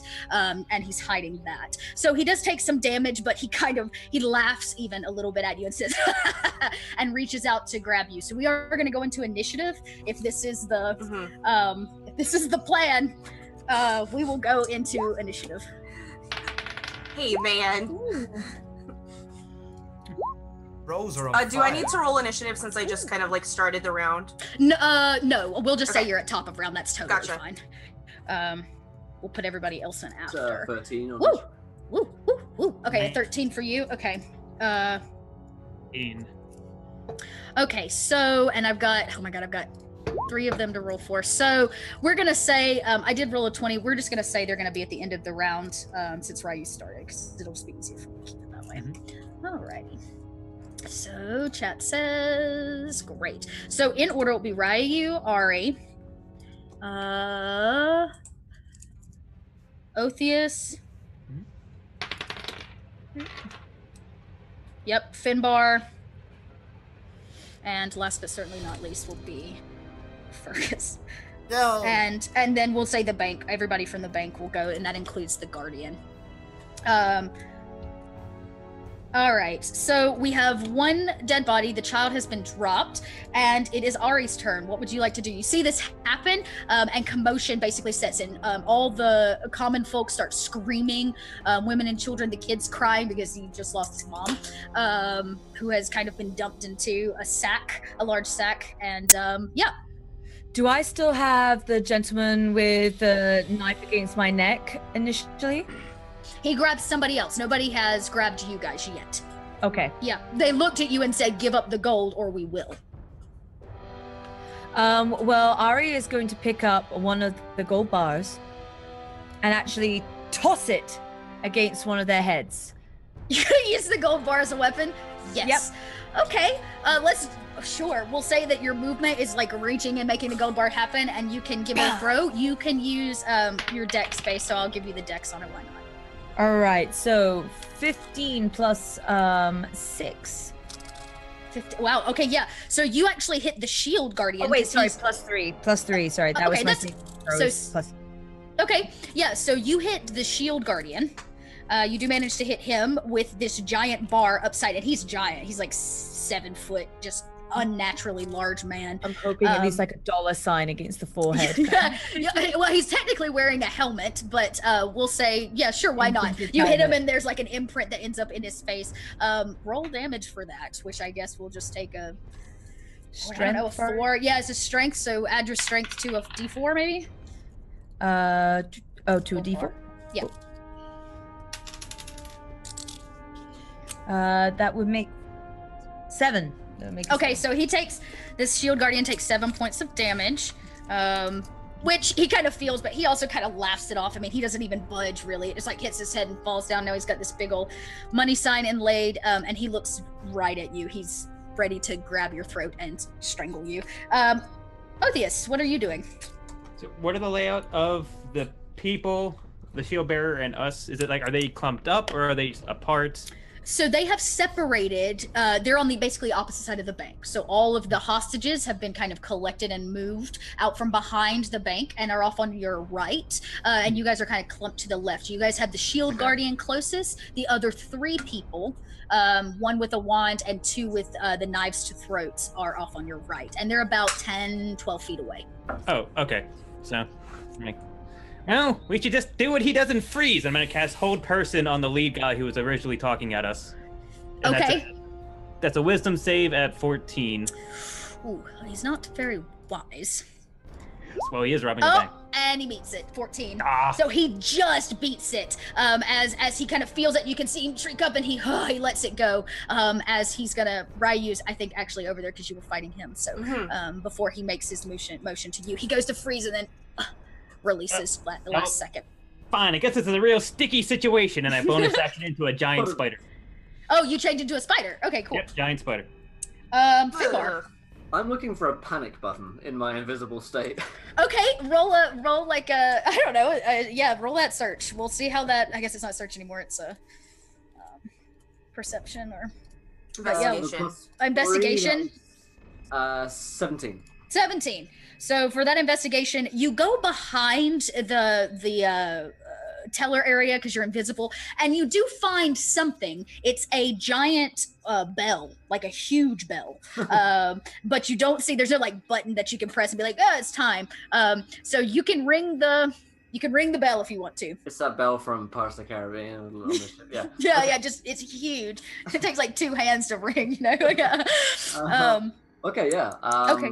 I'll give that a ring, but I will come uninvisible when I take an action. So Okay, so as soon as you visible, I should ring say. it for the first time, you become visible, and everybody looks as this just god awful bell, dong gong gong, as he's like shaking it. And I need all of you to make a Constitution just to make sure you can withstand the sound that it's making, because it's trying to cut through stone wall to let people know there's something wrong. Oh Make my it. god. Not a big bell. Yes, dong. Okay. 17. Fergus does it, and you kind of like hit the ground. You can like feel it. It like shudders your bones almost, as you just can't handle it. Everybody else makes it, which is great. And you just kind of hit the floor. You don't take any damage necessarily, but you are next up, so you will lose your turn. You'll skip you because you got to hold your ears. Now it's the bank vault people's turn. So the first one is going to reach out to Ryu with his dagger and try to slice at your throat. And he'll make that roll at a 15 to hit. Defender wins? Yes. Then no. No. If it Roller meets wins. it, if it meets it, yeah, it's he makes it. So Okay, 15 then, yes. So you'll take 4 points of damage as he kind of slices across whatever it is that you're wearing in your upper body. And the kid is kind of scuttering away over with the rest of the clump of people. Mm-hmm. The second person that is trying to rob this bank has another person in his hand. It's like a dwarf of some kind. And he reaches over and slices his throat and dumps his body. That's his action. The second person has a wand. And for the first time, this guy hasn't said a whole lot. You can only imagine that maybe he's kind of rallying the troops and is ahead here. And he's going to point his wand directly at Finbar, who is ringing I'm ringing this my bell. right now. You're the man ringing. Ringing my own bell. And he's going, it's actually a wand of paralysis. So I need you to roll a Constitution to see if you succeed for being paralyzed. Oh fuck. Okay. 1 second. Con is +1, so 8. So Finbar's like ringing this bell, and he literally like freezes and just like ting, tips over, and no longer can ring the bell. But you did get quite a few rings out, so help has been signaled for. On your next turn, you can make the saving throw again to see if you can come out of it. Awesome. And then last but certainly not least is the Guardian. And it is now staring at this giant spider, which it's going to attack. I want to make sure I get he's got all kinds of things, so I want to make sure I get this right here. No. Yes. So yeah, he's going to attack you with his sword. Oh man. Okay. All right, here we go. He's gonna reach out and hit the spider with his giant sword. Does a 9 hit you? For the spider, Otheus? Oh, sorry. Sorry, I was mute. 14 is the good. armor class, so it misses. So it misses. So he swings, but between the ringing of the bell and the chaos, he misses, and his sword tings on the floor. My spider senses are tingling. Yeah, your spider senses are tingling, and you miss. And it goes right back up to Ryu. How would you like to continue? All right, so as this guy like slashes at my throat and more like gets me across like my chest, you know, because he just did a 4, I'm gonna reach out and I'm going to use my nat 20 here to grab onto him so I can cast or hit him with shocking grasp. Okay, cool. Yep. Okay. So rolling dice, please. Oh. Did it come out? Did it come? I don't see it. Okay. No. So I wonder if roll 20 is having some hiccup. yeah. Yeah, I desynced earlier. I'm on our dice from D&D5E. Oh! I ordered some dice trays from them. They're really sexy. My dice are not in here. Oh, sad day. There are a few online dice rollers, too. They're in the other room. I'll be right back. Oh, there it goes. It came through. Okay. It came through. Okay. It was really delayed. So that's the damage? Yeah, that would be the damage because it's a nat 20, right? Oh I yeah, hit you with. used your nat 20. Okay, cool. Yes. Yeah. So 7 points to this guy. All right. Okay. You can finally see him. Oh. Oh, we rolled it twice. I tried it again. Got it. So actually, for story's sake, we'll take the second roll because it's higher. So 16, you actually managed to kind of knock this guy prone, and he will die. How would you like to kill him? I mean, I just electrocuted him. Okay. Anything special? Okay, so I just electrocute him. His eyes sort of just like basically light up, and he gets that little bit of. Like when I grabbed him, I just sort of like grabbed him by like the throat, right, and just like electrocute and fry his brain, and you just kind of see some smoke coming out of his ears as he just like falls down. Yeah. His eyes kind of go pop as he falls backwards, and his body is smoking, and you see his friend kind of look as if maybe this is not good, and they got a smidge in over their head. They were not expecting the lot of you to be here. Otheus, how would you like to continue as the spider? Okay, and there's a guy still in front of me? Yes, the guardian is still right in front of you. So first off, I'm going to try to do a web attack, which puts him in restraint. If it hits, I have a 21 to hit. Okay, 21 does hit. Okay, so now he is restrained in a webbing. He can make a strength check next turn to try to get out of it, but he's restrained for 1 turn. Okay. So with that, I'm going to do my bite attack. So that is a... Oh wait, I have advantage. A 16 to hit. 16 does hit. Oh, no, I'm sorry. 16 does not hit. You need a 17.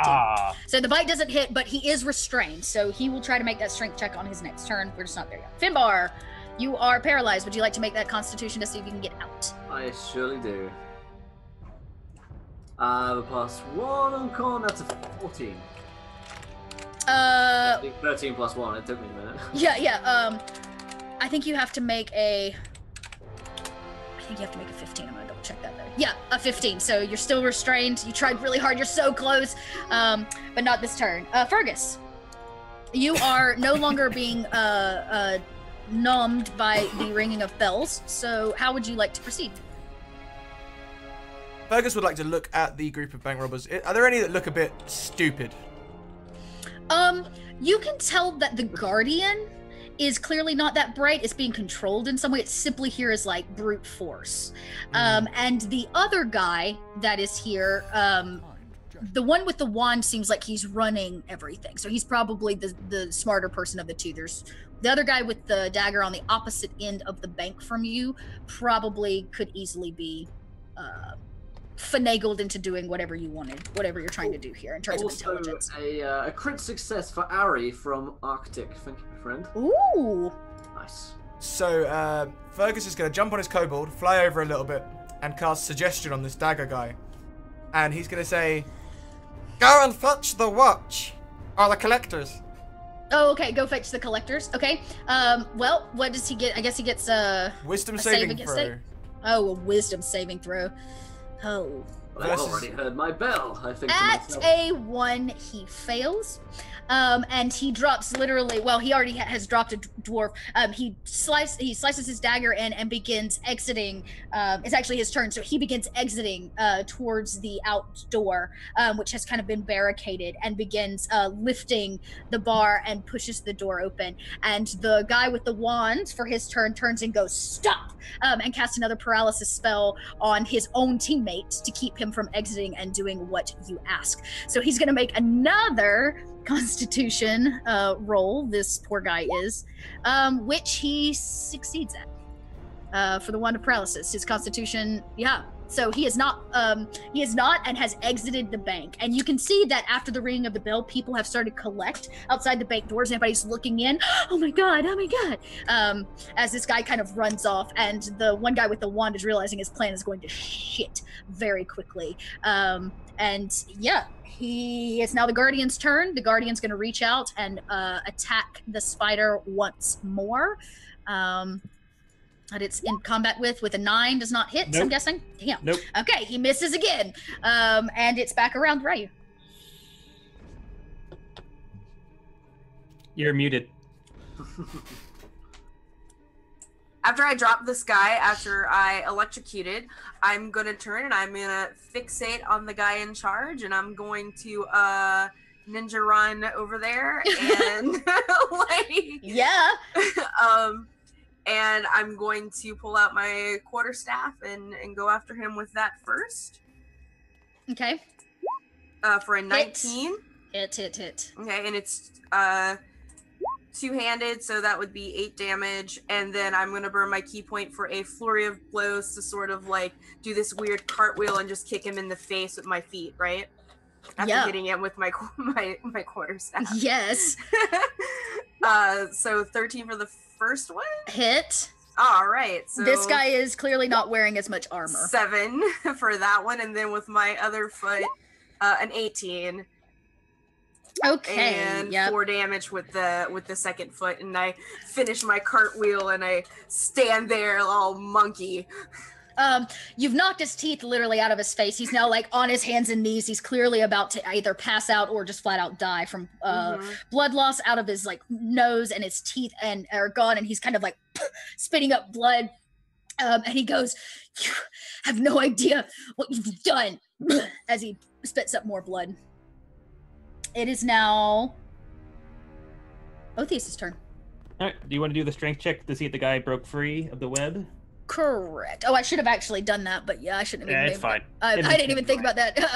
Yeah. So his strength check. It has a 15. 12. Yep, that would break free. He bursts free as he watches Ryu pummel his like big boss man. And he is going. Yeah, that's his turn. He's kind of burst free. That was my. So I'm going to try to bite him again. So let's just see. 1d20 plus 5. Boom. 14. No. Can't make it through his armor. Man. You can just hear your spider teeth like tink off of his breastplate as it leaves a little drool, little spider saliva. All right, Finbar. Make that Constitution. So close to my bell. Let's see, +1. He still has a natty 1. Hey! Oh yeah, I could use that one. I mean, you can. Yeah, sure. You can use that nat 1. So like I really try and I just shit myself. Yeah, basically, just poop your pants. And we move on to Fergus. It's just the Guardian, and the guy that was wielding the wand is superiorly injured and is bleeding out in the entryway of the door as all of the luxury district is watching as you guys as Ryu beat the crap out of him. It's what I do.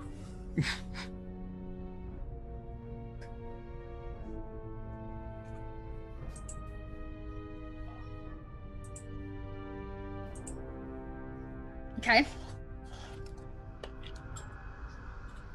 Ooh, okay. Do I get a save against that? Oh, it's an attack. Oh, okay. Yeah. Oh, because it's melee attack. 11 does not hit with all his armor. You sure can. And roll that critical damage.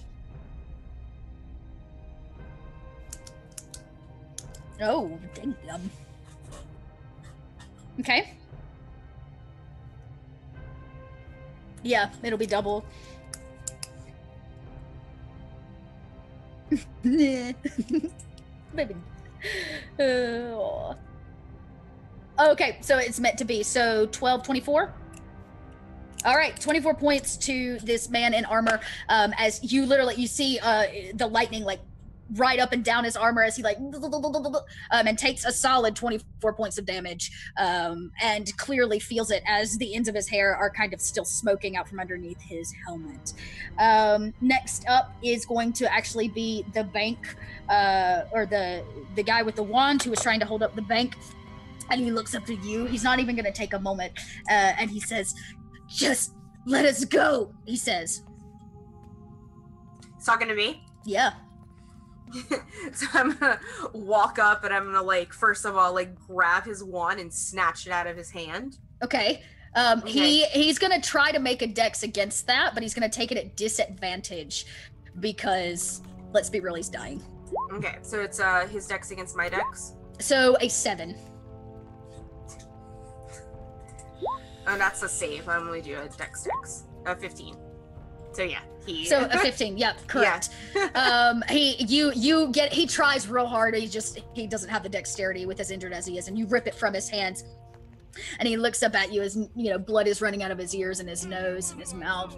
And he spits some more up and he says, please, you don't understand. You are murdering women and children. Why should we allow you to go? He says, stop this now and I'll get rid of the Guardian. Oh, help you. if I kill you, the Guardian will also go. He has nothing to say to that, and he says, he spits out, he says, fine. He's like, Kill me. Yeah, he says, fine. Kill me, you ignorant consumers. You have no idea what you're doing. I mean, if he's gonna invite me to, I'm just gonna, like, break the guy's neck. All right, roll just a general strength to see if you can snap his neck, because he's not gonna fight you and he doesn't have the energy. Yeah, I mean, no. No, you kind of reach down, but it's not enough. You like crack his neck, and he's kind of like, he just kind of passes out on the floor. Okay. He's still breathing, but whatever you did to him was enough to just, it knocked his ass out. Okay. And the Guardian looks at you guys, the whole lot of you, and kind of poofs away because the wearer is no longer kind of active, basically, in the combat. So you're standing here. Of course, as soon as everything dissipates, the luxury collectors come walking in. They're not like any collectors you've seen. They wear beautiful, elegant blue robes, and every one of them is a highborn elf. And they come in and say, "What is going on here?" So to pick up the guy. Shh. Pick up the guy. They were robbing the bank, and we stopped them. He's still alive. Here. She Call says, the authorities. You stopped them. Yes. We're the good guys here. She says, and what exactly are normal bank goers doing, fighting heist, men doing a heist? All you had to do was lay down. We would have come and helped you. They were trying to take our sausages. They had already killed a woman and were going after a child. I didn't want to risk you getting sued for more lives. She leans in and goes, in a very kind of sly way, goes, we appreciate your dedication. We will take it from here. And she says, please exit the bank. We have a deposit first. Oh, yes, let me guess, your meat? She says in this kind of nasty tone. Yeah, the meat. And I just sort of hand the dude to her. By the way, he's just like, here's this meat first, and then you can take our cart of meat. She says, usually you put something more valuable in it. And she walks over to the cart and opens up the lid, removes the blanket, and stares in. Yeah, and she turns back and she hears this like, and sees Finbar still frozen, and looks at you and casts something that releases you from the paralysis. And said, do you have something to say, half-elf? I've let myself down. Not just yourself. But don't worry about the cart. Goodness, there are bodies here. Look at that big bag. You'll find loads of bodies. She like snaps, and another high elf walks over and opens the bag and looks in and says, he's right. You hear him kind of say back to her. And she says, so you're telling me you came all the way from the food court district to deliver sausages and pig's feet to a safety deposit box at the largest bank in the Galleria? People get hungry. I mean, seriously, probably have heard worse. I mean, there's brothels that you go into where they lay down with sushi, and then you find out they're trying to kill you. This is not the most ridiculous thing to happen in the Galleria. She looks and she says, oh yes, the big black cat. I've had a few friends frequent there once. And she turns around and goes, rest in peace. Oh yeah, and reaches in and removes the blanket from the cart and looks down and says, my goodness, just sausage links. Yes. Oh my God, there's gold in there. What? Roll a deception. Roll a deception, Finbar.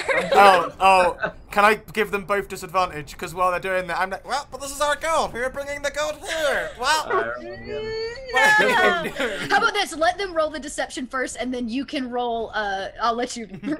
I'll let you say what you want to say. My roll's a 19. Okay. She goes. Wait, I got a Must have been 17 plus my deception, which is plus 11. Okay.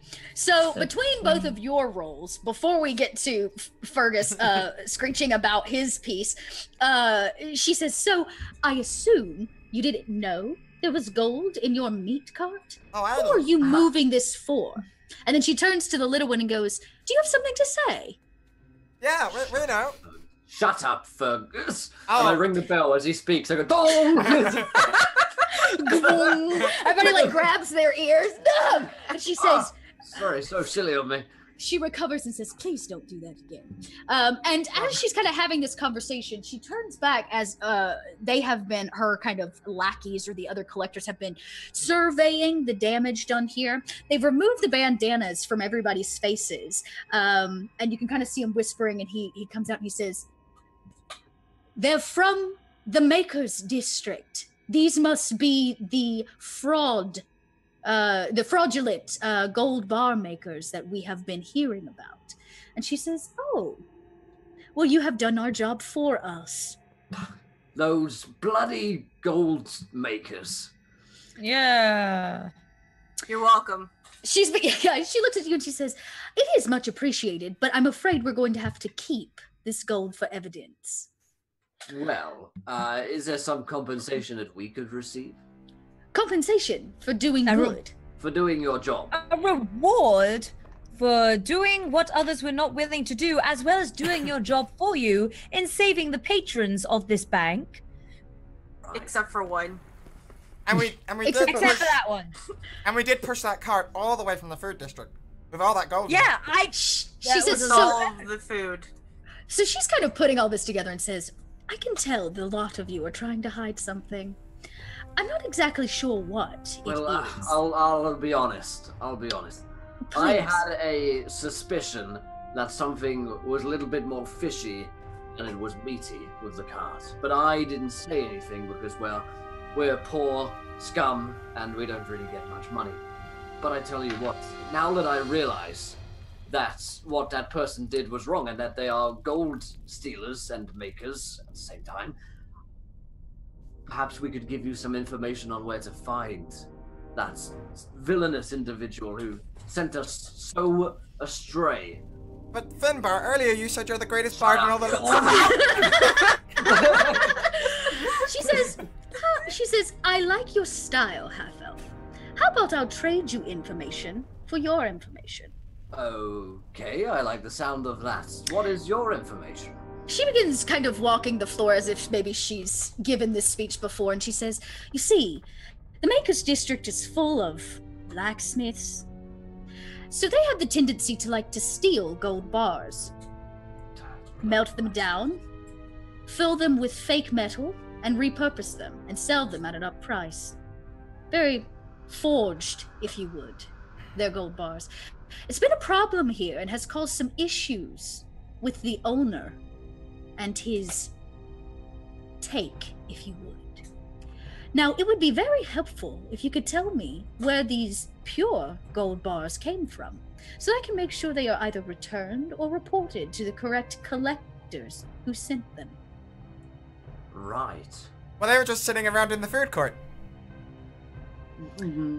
She looks at the little one. She even squats to get on your level and looks Hello. just dead in the eyes. And you notice something as you're this close to her, that there is a strange gleam, like glisten, that covers her eyes. It glows a little green. And she leans in and she says, no cart just sits in the food district with gold in it. Who sent you? It was a man. Do we know his name, by the way, our character?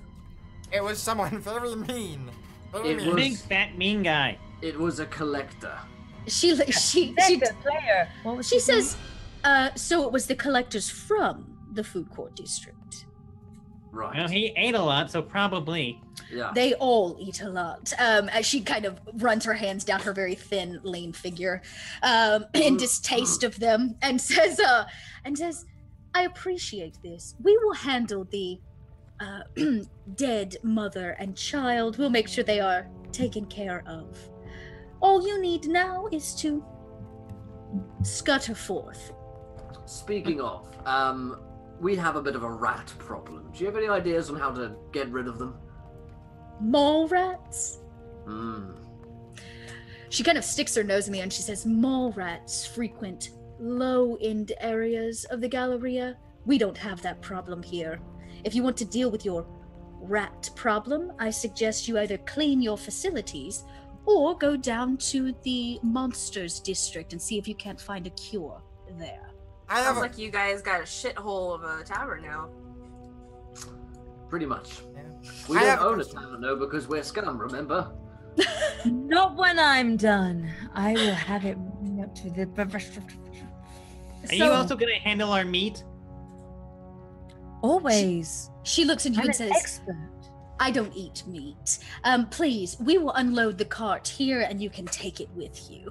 And she kind of snaps her fingers and two more people, collectors come over and they begin unloading the gold bars into a vault or the back end area of the kind of bank teller desk.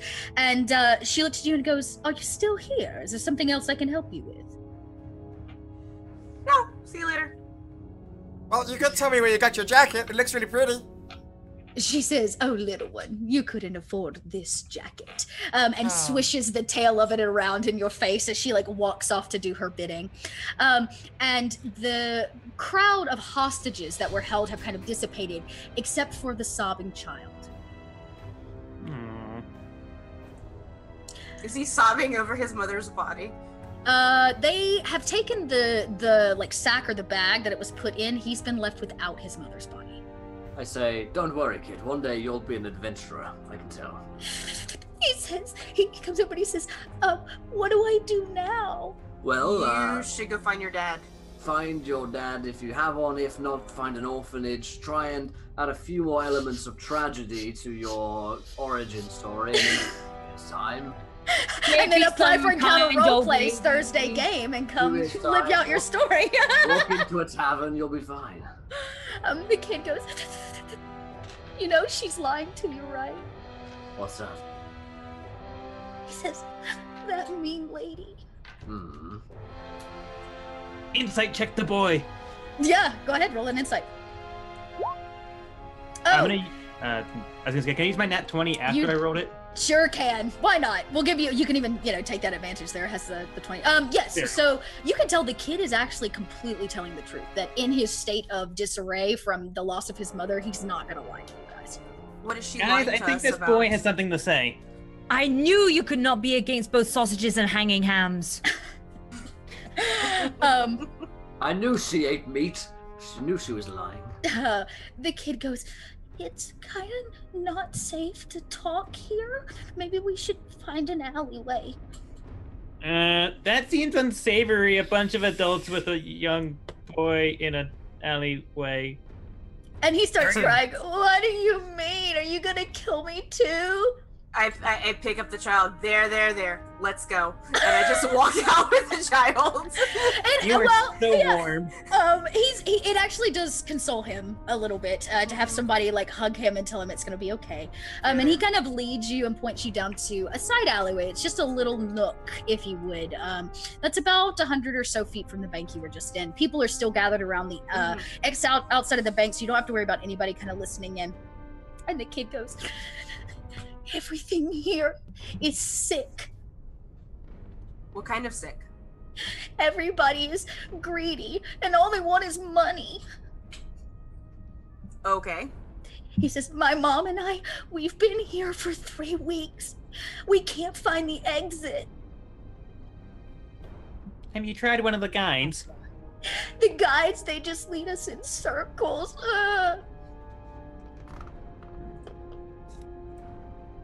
That's terrifying. Yes. Finbar and Fergus, you remember, this is kind of ringing a bell, the sickness he's talking about, or something that's permeating. The wave that washed over the both of you as you saw the pearl and you saw the gold bars for the first time.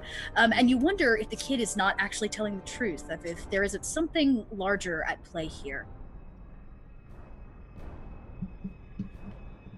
Oh no, am I a bad person? Yes, but Oh no. That wasn't what we were talking about here, though. well, I remember when I saw the gold, something came over me. A feeling. Yes, he goes, that one. Yeah, that one. It gets everybody that comes to the Galleria. It makes them selfish and greedy, and then they don't want to leave. But you're not selfish and greedy, are you? He says, I've been fighting it. I stole somebody's wallet yesterday. As he like opens up about the truth of what's really bugging him, and he holds up somebody else's like money pouch. He's like, I'm sorry. My mom and I just wanted to eat. You should return that to an authority. It is Oh, not. don't. It is unsavory of a kid of such young nature to steal. He was trying to eat. Shut up. Moral Please shut quandary. up. The kid goes, there's whispers that there's only one exit here at the Galleria, but it's in the Black Market District. And his eyes get wide as if he would never, ever in a million years visit that place.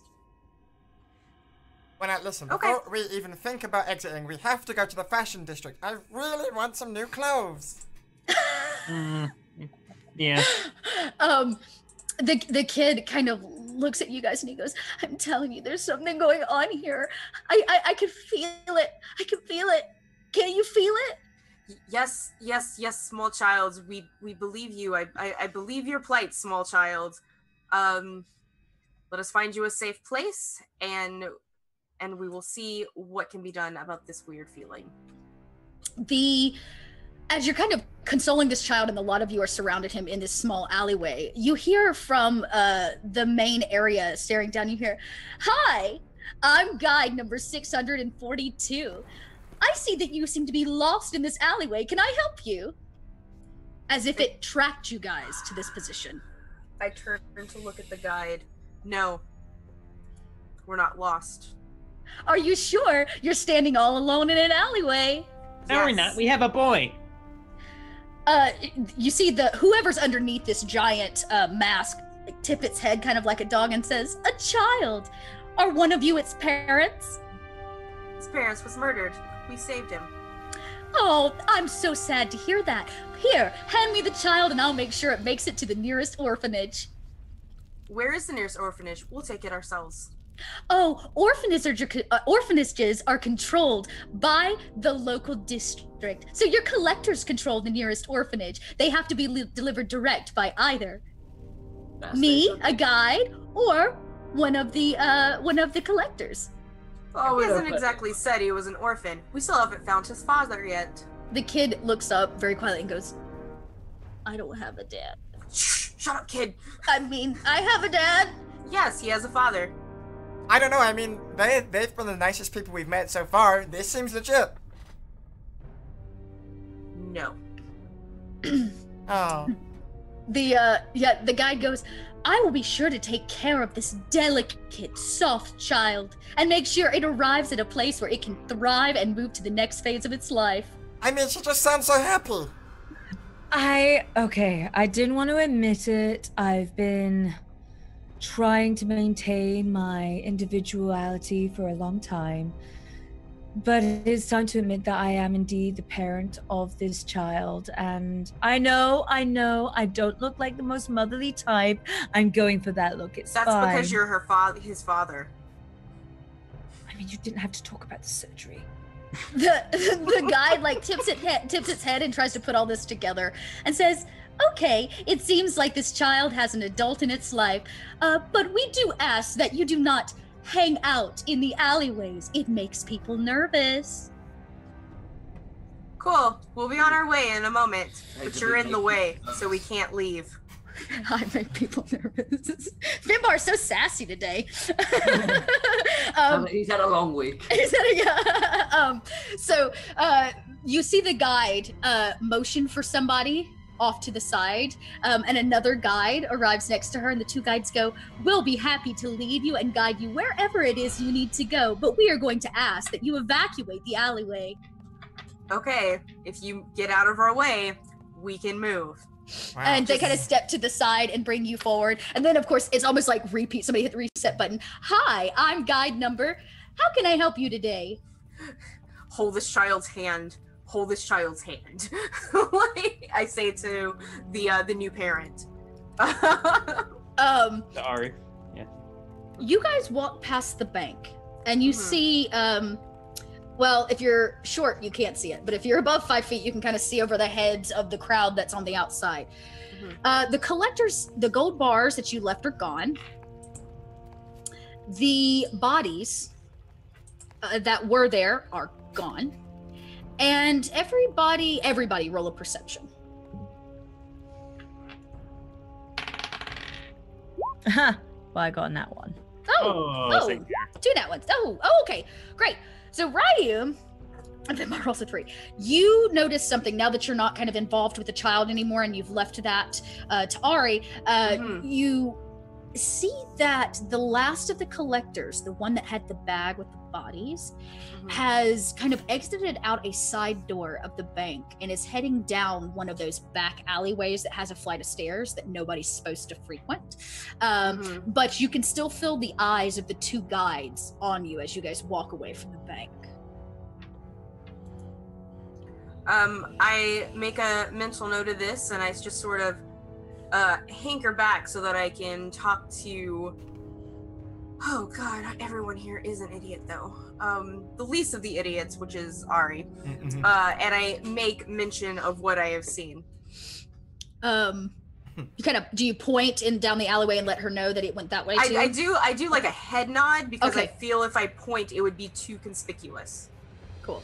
So Ari, you catch just the tail end of one of those blue robes round a corner that takes a flight of stairs down, even below the level you're standing on. And it looks like if you went up, it probably heads to the residential, those upper levels of residential, but you don't know what down. You've not quite seen a down staircase. Intriguing, Ryu. Intriguing. And at this point, I'm still holding little... I'll just call him Timmy for the sake of being called Timmy. Yes, sure. Little Timmy. Little Timmy's hand. I'm like... Yeah.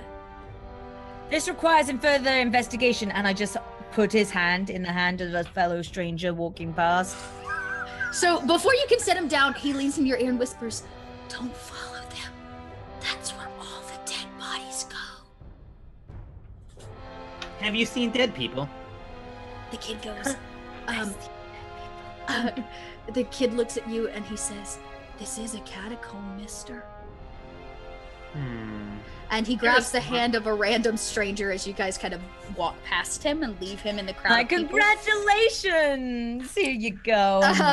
And the kid kind of finds a corner and begins crying again, all on his own. Are you guys gonna follow, or would you like to continue elsewhere? I'm intrigued to follow personally.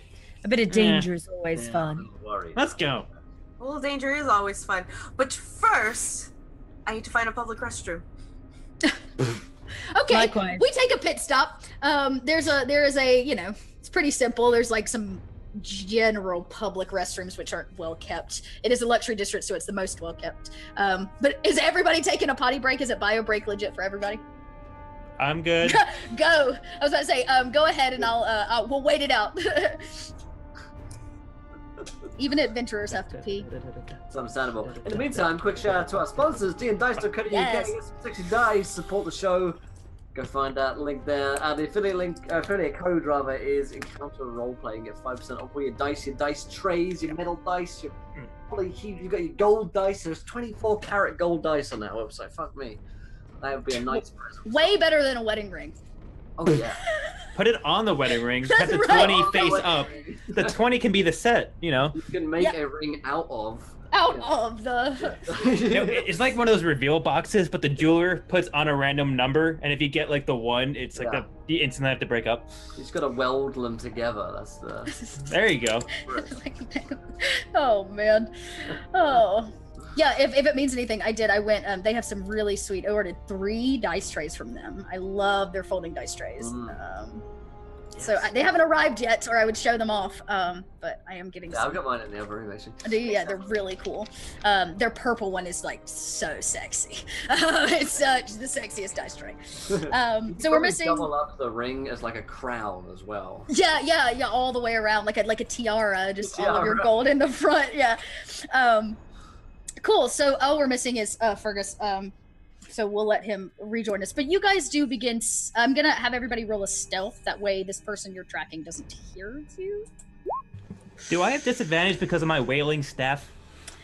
Your staff is still wailing. How about this? At this point, I would say that you've taken some kind of fabric and probably covered the mouth of the staff. So now it's like all the time. But yes, you'll take disadvantage.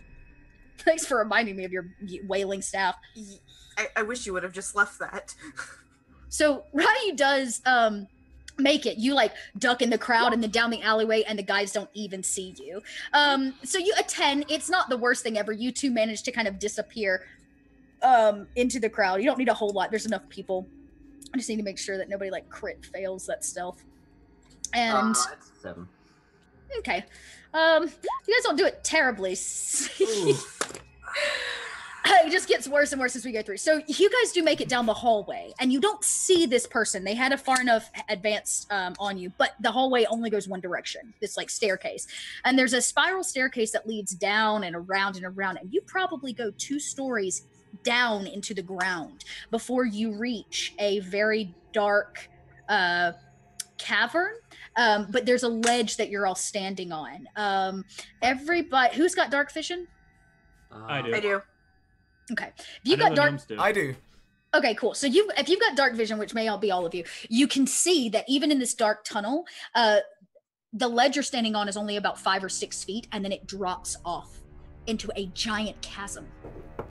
And for those of you that have about 120, if you have the full dark vision range, not just partial, so that's 120 feet, you can see at the bottom is a giant cavern where bodies have been dumped. Hundreds and thousands of them. Some of them are just skeletons, and some of them are very, very fresh, such as the mother that lays on the top of the pile. That's unhygienic.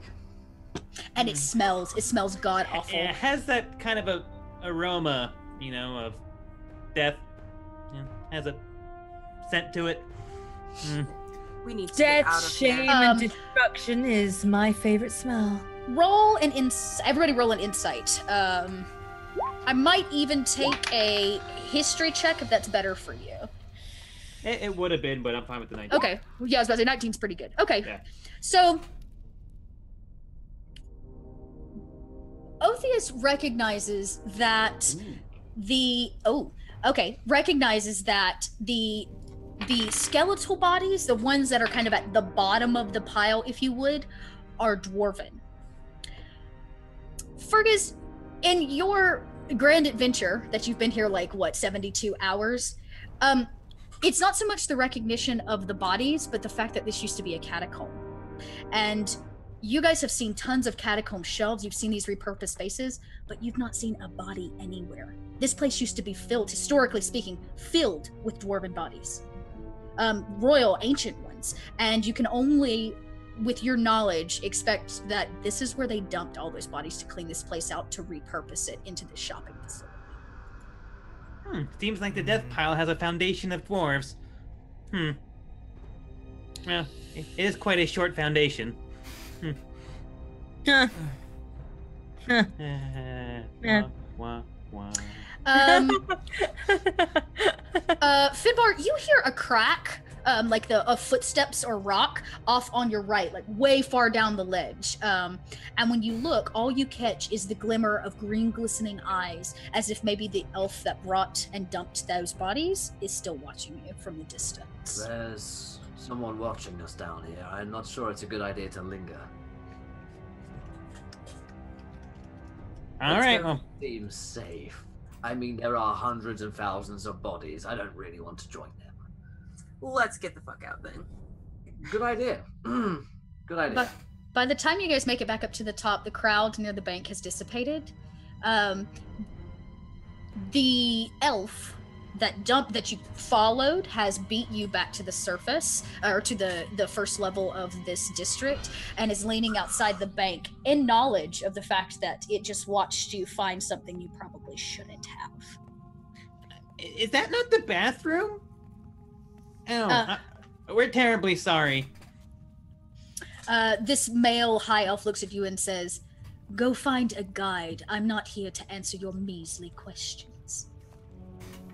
All right then, mister. Let's all go, guys. That was surprisingly nice of him, really.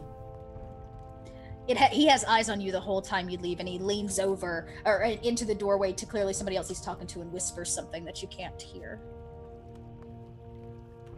I mean, that was really, really nice of him. I mean, I thought maybe there might have been some consequences, but it seems like we're just gonna be walking away. I suggest we get the fuck out of this entire place. And as you say that, you hear, "Hi, I'm guide number 132. Is there any way I can help you today?" You can fuck off, bitch. The guy goes, "Of course, I will make sure to stay out of your way, enjoying your time at the Galleria of Grunrundi." Oh, no, that wasn't very nice. They're only doing their job. Yeah. We keep doing everyone's job today. Everybody's job. You guys can exit the district. Nobody's gonna stop you. Mhm. But they watch you the whole way. The guide on the outside of the district, when you make it back to it, also greets you. "Hi, I'm guide number 97. How can I help you today?" Just walk past her without saying anything. Are you available for this evening? She says, "I'm sorry. If you're looking for a concubine, you'll want to visit the entertainment district. There you can fill your heart's desires." I'm starting to think they'll never accept my advances. Maybe just have to guide them there. Oh, that's funny. Okay, so you guys hit the main strip. It is it's taken you guys quite a few hours. You've passed lunch, you're like midday. Some of the shops are beginning to hit that like 5 o'clock mark where they're closing down, and then some of the other ones are beginning to turn up because it's the evening. This is kind of a different place at night. You can hear the entertainment district way off in the distance has begun to kind of like thump and get started. The food court district doesn't smell of breakfast. Now it smells of like stews and rich food. And Ari, Finbar, and Fergus, you were reminded that this is the second time the Black Market District has been mentioned to you as kind of a place to go for information knowledge, but it's not been mentioned. It's only been mentioned in secret. That's right. I remember last week, I think I was considering going to meet them or try and find out where they were. That's And right. It sounds like my watering hole to me. I like the sound of this black market. I'll be honest with you all. I'll everything. They've got hundreds of thousands of bodies down there. Sounds like the deep web. But Right. can we please get a new jacket first? What? No one's gonna stop you to go shopping. Go and shop. You might find a cheaper one. No one cares, Fergus. No one cares. You hear a guy go, "Looking for new clothes? You can always hit the fashion district." And some gruff guy walks past her. He says, "That overpriced piece of shit." He leans down at you and goes, "If you want some real clothes, go visit the Black Market District." He whispers it to you. See how many signs there are that we should go there, Fergus? Come on. Well, I don't know. No, but he's like, yeah, I can. You never do. Othius, you were reminded of the sign that you saw on the way, that the bottom rung of all the arrows that led to something had been scratched up. The sign I saw didn't have the black market on it, but there was one of those arrows that people kind of didn't want us to see. Maybe it's that way? Okay. Yeah, and Sounds you, like It all points that way. So, you know that the arrow points literally down. You guys keep following signs. It's getting later into the evening, and it's like you just are walking and walking and walking, and you never make it anywhere. And you actually make it for the first time to the end. You butt up next to the end, and you have yet to come across the Black Market District. You've not seen a sign anywhere for it. The arrows just keep leading to the very end of the Galleria and stop. Well, so that's there's it. just, I like, am a cavern hungry. wall. Yeah, you've hit a cavern wall that has some very old, like pictographs in it and some things carved in it, which you can only assume was part of the original dwarven decoration in this catacomb. Well, that's it. I am hungry. I'm thirsty, and all I'm seeing is cryptic symbols everywhere. I just want to get myself to a tavern, or to a woman, or a man, or anything in between. The black market folks, they're probably very edgy, so we should probably punk up a bit, you know, and speak their language. All right. I tap Fergus to go, "Hey, Fergus, the pictures say that if you run as hard as you can towards the wall, you find a prize."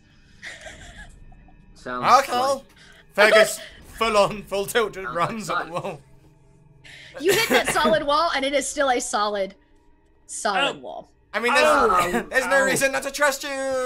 Thought that was platform 9 3/4. Yeah. Ari's gonna play with her hair and make it as edgier as possible. Okay. All right, you get edgy. Yeah, you're clearly edgy AF. And that emo sweep though. I'm an Asian chick. I'm a ninja. How much edgier do you need me to be? You woke up edgy. You woke up edgy. Finbar's like, let's go, bro. Come on. And you hear that pitter patter of tiny little feet.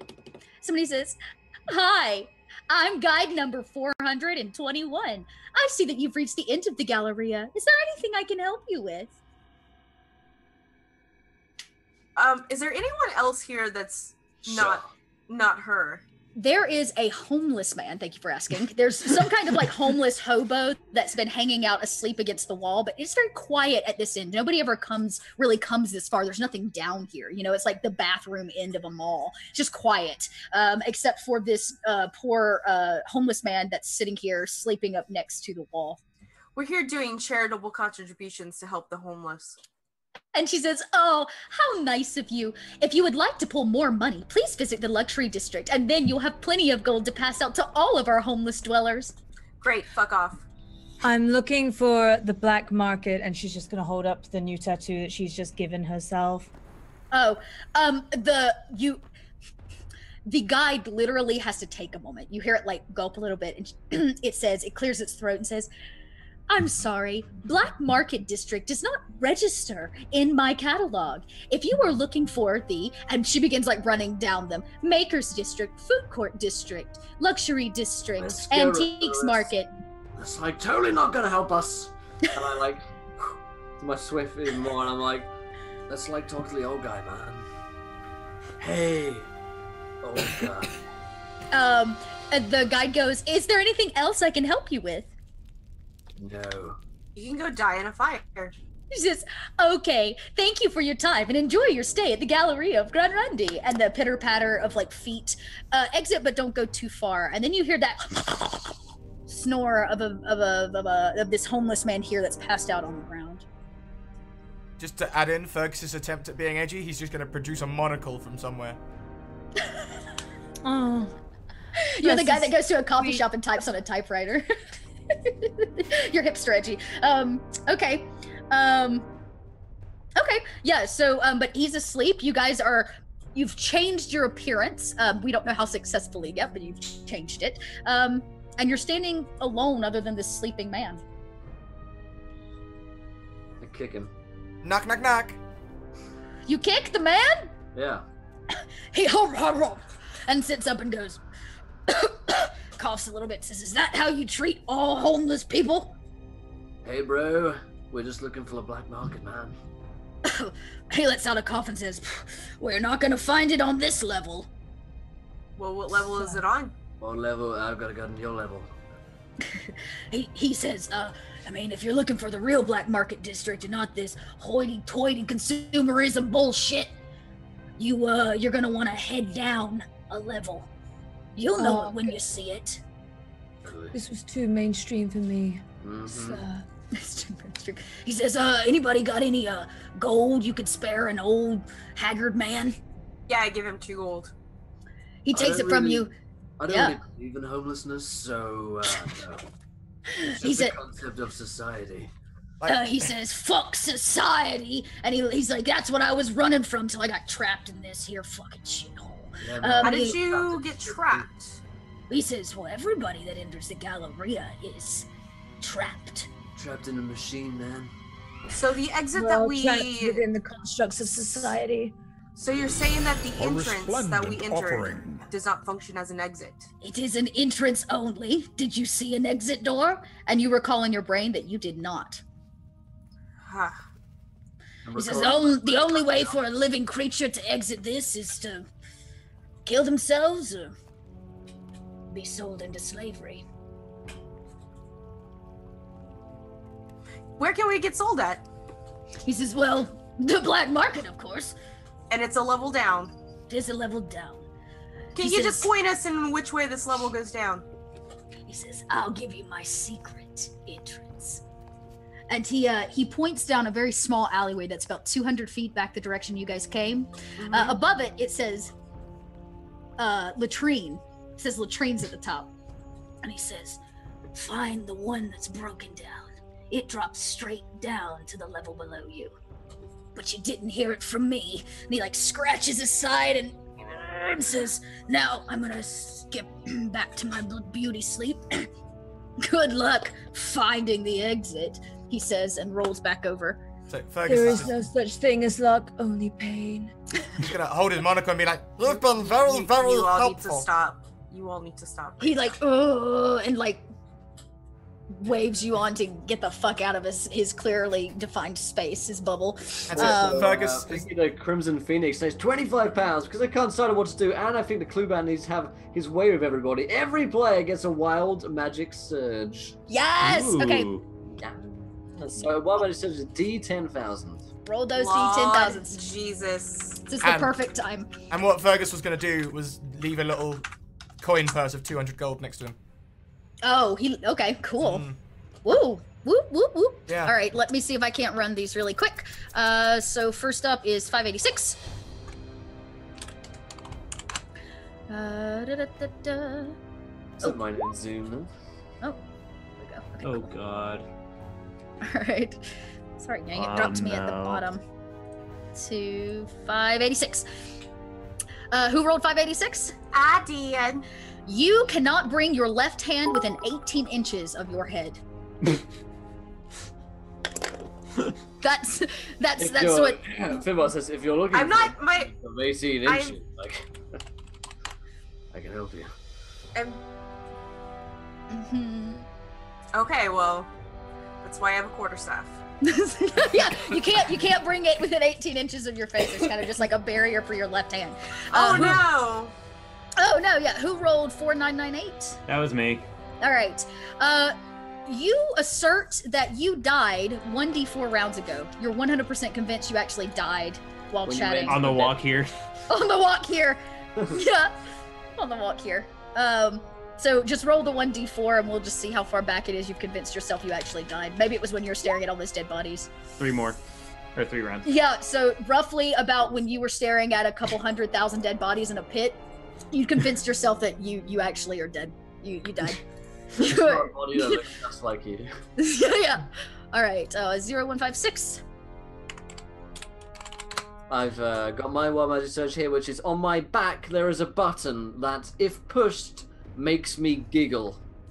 Are you sure it's on your back? Oh. Okay.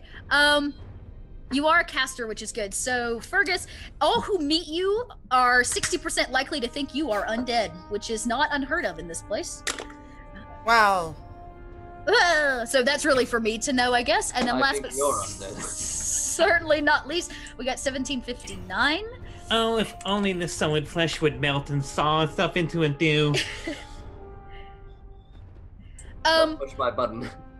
You have this single moment, Ari, where you are convinced from either the permeating smell of the old man you're standing next to, or just that lingering smell of the dead bodies, that your clothing is currently drenched in acid.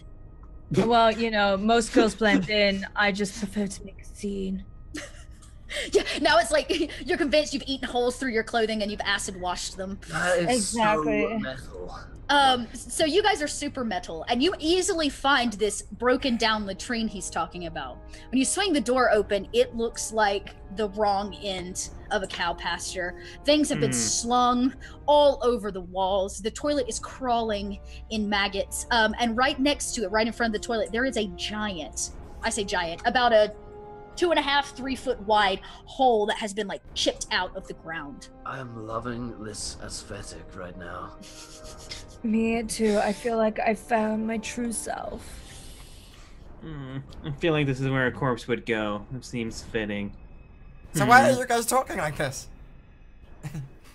We're Finbar. blending in. We're blending into the dark market. Well, I take off my Oh. friend for a second. It's Finbar. It's me. Look. Oh, hello, Finbar.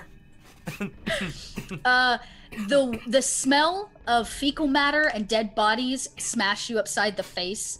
It's the whole space is like warm from just body heat. And you can tell by simply looking down the hole that it actually leads to the sewage layer, that it drops down as some kind of tunnel that filters the sewage for all of the Galleria.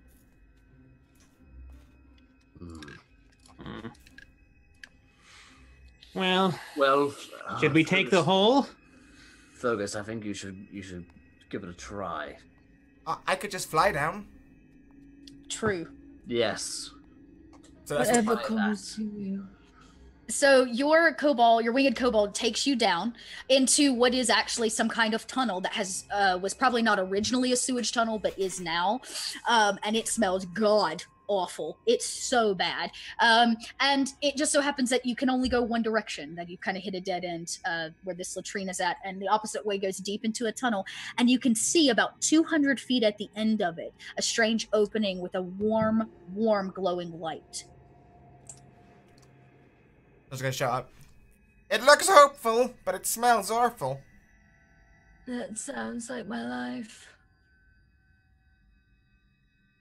I'm just gonna druid craft Sure. flowers all over her. Yeah. Kira. Anybody else want to drop down? I'll go in. All right, Finbar is next. Splash. Since you're not flying, you get a little poo on your boots. I'm never leaving none behind. Probably already know.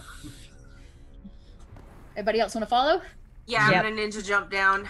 Cool. Splash, splash, splash. You guys all kind of drop in. Fergus is riding his Fergus is riding his kobold, and you can see what he sees, which is there's some kind of glowing light far at the end of the tunnel. You don't see anything else in this tunnel, but there is a clear entryway. Keep I'm going. gonna start wandering in. Cool. You make it. Nonchalant. Yeah, so you make it this easy 200 feet. You have to splash through the poo, and other than the smell, there's nothing really there. And as you walk up, it looks like somebody has actually bashed a wall out. It's an unnatural hole that has kind of been dug or caved away, and it leads into another crypt or a space of the catacomb that's been long forgotten and repurposed a very different way. And at the entryway stands a very tall figure at about 6 feet that has glowing green eyes, kind of like a reptile, and a giant hood where you can't really see anything else. It puts everything in shadow. And it stands there in this giant black cloak, and you can hear it breathing.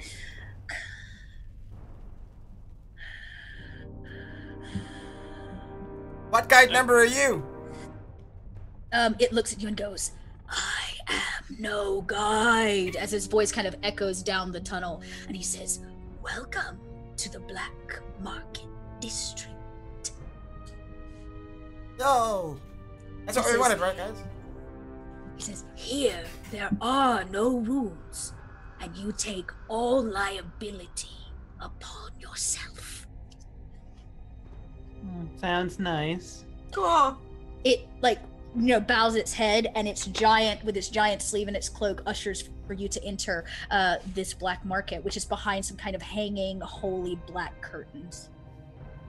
Ari is going to do the most gentlemanly of curtsies. Okay. It notes it, but doesn't really give a fuck. And he kind of pulls the curtain back for you to enter the Black Market District. And that is where we're ending today. Woo! Woo! And finally finding the Black Market. Nice. Cool. Awesome. Very cool. Very cool. Well, my friends, we're going to wrap up tonight's episode of the Great Galleria of Grunrundi. I hope you guys enjoyed it. If you did, please do let us know it there in the chat. We'd love to hear from you guys what you thought of tonight's episode. If you guys want to play, by the way, !play, come along on Thursday. Come along and join us. I think we're booked all the way up to a month or two at the moment. But a lot of people can come play with us. Book way into advance and guarantee your seat here at the table with us. If you enjoyed the show, hit the follow button and join us because we'd love to have you here. Our next session on stream will be Monday. I think I'll be back on Monday on the streams. But I will be recording a bunch of podcasts, including our new podcast, Tomes and Tentacles, which you can follow at Tentacles Pod on Twitter, which I recommend you take a listen to when it comes out later next month. Other than that, though, one last shout out to our sponsors, D&Dice.co.uk. Love those guys. And let's go around the custom crew. Did we enjoy ourselves? Where can we find you guys online? Let's start with Chelsea. Excellent job tonight, Chelsea. What do you think? Awesome, thanks. I always have a blast. That's why I keep coming back. They can't really get rid of me. So I always have a good time. If you want to find me online, you can do so. I frequent Twitter. I'm at little_red_dot. I also have a Twitch channel. I'm getting ready to gear up for some serious cosplay building as I build towards MomoCon, Gen Con, and Dragon Con here at the first of the year. So tons of stuff heading on over there. And throughout the week, if you dig what I'm putting down, you can listen to me on the North by Northwest 5E Story Play podcast. I help manage that and produce it. And then when I'm not there, every other Monday, I'm over on Nerd Immersion's channel playing through the Princess of Apocalypse game. So you can check me out there too. Amazing stuff, amazing stuff. Scraticus! Hello, my voice is definitely going now, so I'll keep it nice and short. Oh, no. But I am Scraticus. No, I am Scraticus. You can find me online as Scraticus. And hopefully I'll be coming back to a normal streaming schedule soon. I had to come back for this one. It's just amazing, but hopefully soon. So thank you guys. Amazing stuff, amazing. Madame Gandalf. Hey, she's finding it. Oh, there we go. There it is. There's the button. Found it. Hi. So, oh my goodness, this campaign is just always the bundle of laughs that I could ever have wished and hoped for in D&D. And I'm so glad to be back because I had a week with no D&D. Just every campaign that I had last week was cancelled. And you know how you start to feel that void and you're just like, my D&D fix. It's always a nightmare when you can't get it. So I'm so glad that, yes, thank you so much. This is always a delight to get to escape into a world of fantasy, and who else to escape into it with, and the lovely people who participate here on Encounter Roleplay, and the lovely Little Red Dot as our DM. So thank you so much. And hey, my name is Madame Gandalf. You may know me as Madame Gandalf. You can catch me here on Twitter as the same thing. Twitch is the same thing. I am a full-time streamer here on Twitch. And I also have my own D&D campaign starting up soon, based on The Witcher, which is a fan-made manual campaign thing. We're going to give that a shot and see what it's like. So yeah, if you like shenanigans, come no further than, yeah, words. Anyway. Come no further. Turn around, go back home. No. Incredible stuff. Thank you, Madame Gandalf. Don't pass guys, go. Don't collect $200, you know. Incredible. Yes. Oh, one last thing Purple give us. We'll either do a Middle Earth game again, maybe for season 2, but I'm actually talking to Cubicle 7 about their new Warhammer fantasy role-playing game. Ooh. So in terms of Cubicle 7 games, that's the one I want to try next. Fucking love that game. All right, let's go to Brian. Oh, well, first off, always thank you for letting us come on and do this. Thanks, Will and the gang, for putting these things on. It's absolutely incredible. Love what you guys do, and love being a part of it. Second time on, probably not gonna be the last time on either. But you guys can find me. I'm also known as Atomic Zero here on the interwebs, a co-founder of AddictedToLoot.com, where we do a weekly PC gaming podcast. Green Man Gaming and Humble Bundle partners. Also find me on Twitter at ATL_Atomic Zero. Also twitch.tv/AddictedToLoot, all one word, which we do our live streaming of our podcast, also variety streams, and maybe some D&D shows in the future. Amazing stuff. Amazing stuff. Val. Hey guys, thank you so much for having me back. It's always a joy to be here and play something different every time I come. So yeah, you can find me. I'm here on Twitch. I am a streamer. You can find me on Twitch and on Twitter. I mostly play RPGs, but I have Saturday a D&D campaign called Dragonstone that we will have every other Saturday at 4 p.m. PST. So we're not having it this Saturday, but we will have it next Saturday. So yeah, follow me to get those alerts. It's a bunch of shenanigans. I'm your dungeon master for that. And yeah, it's great to be here, guys. I love you.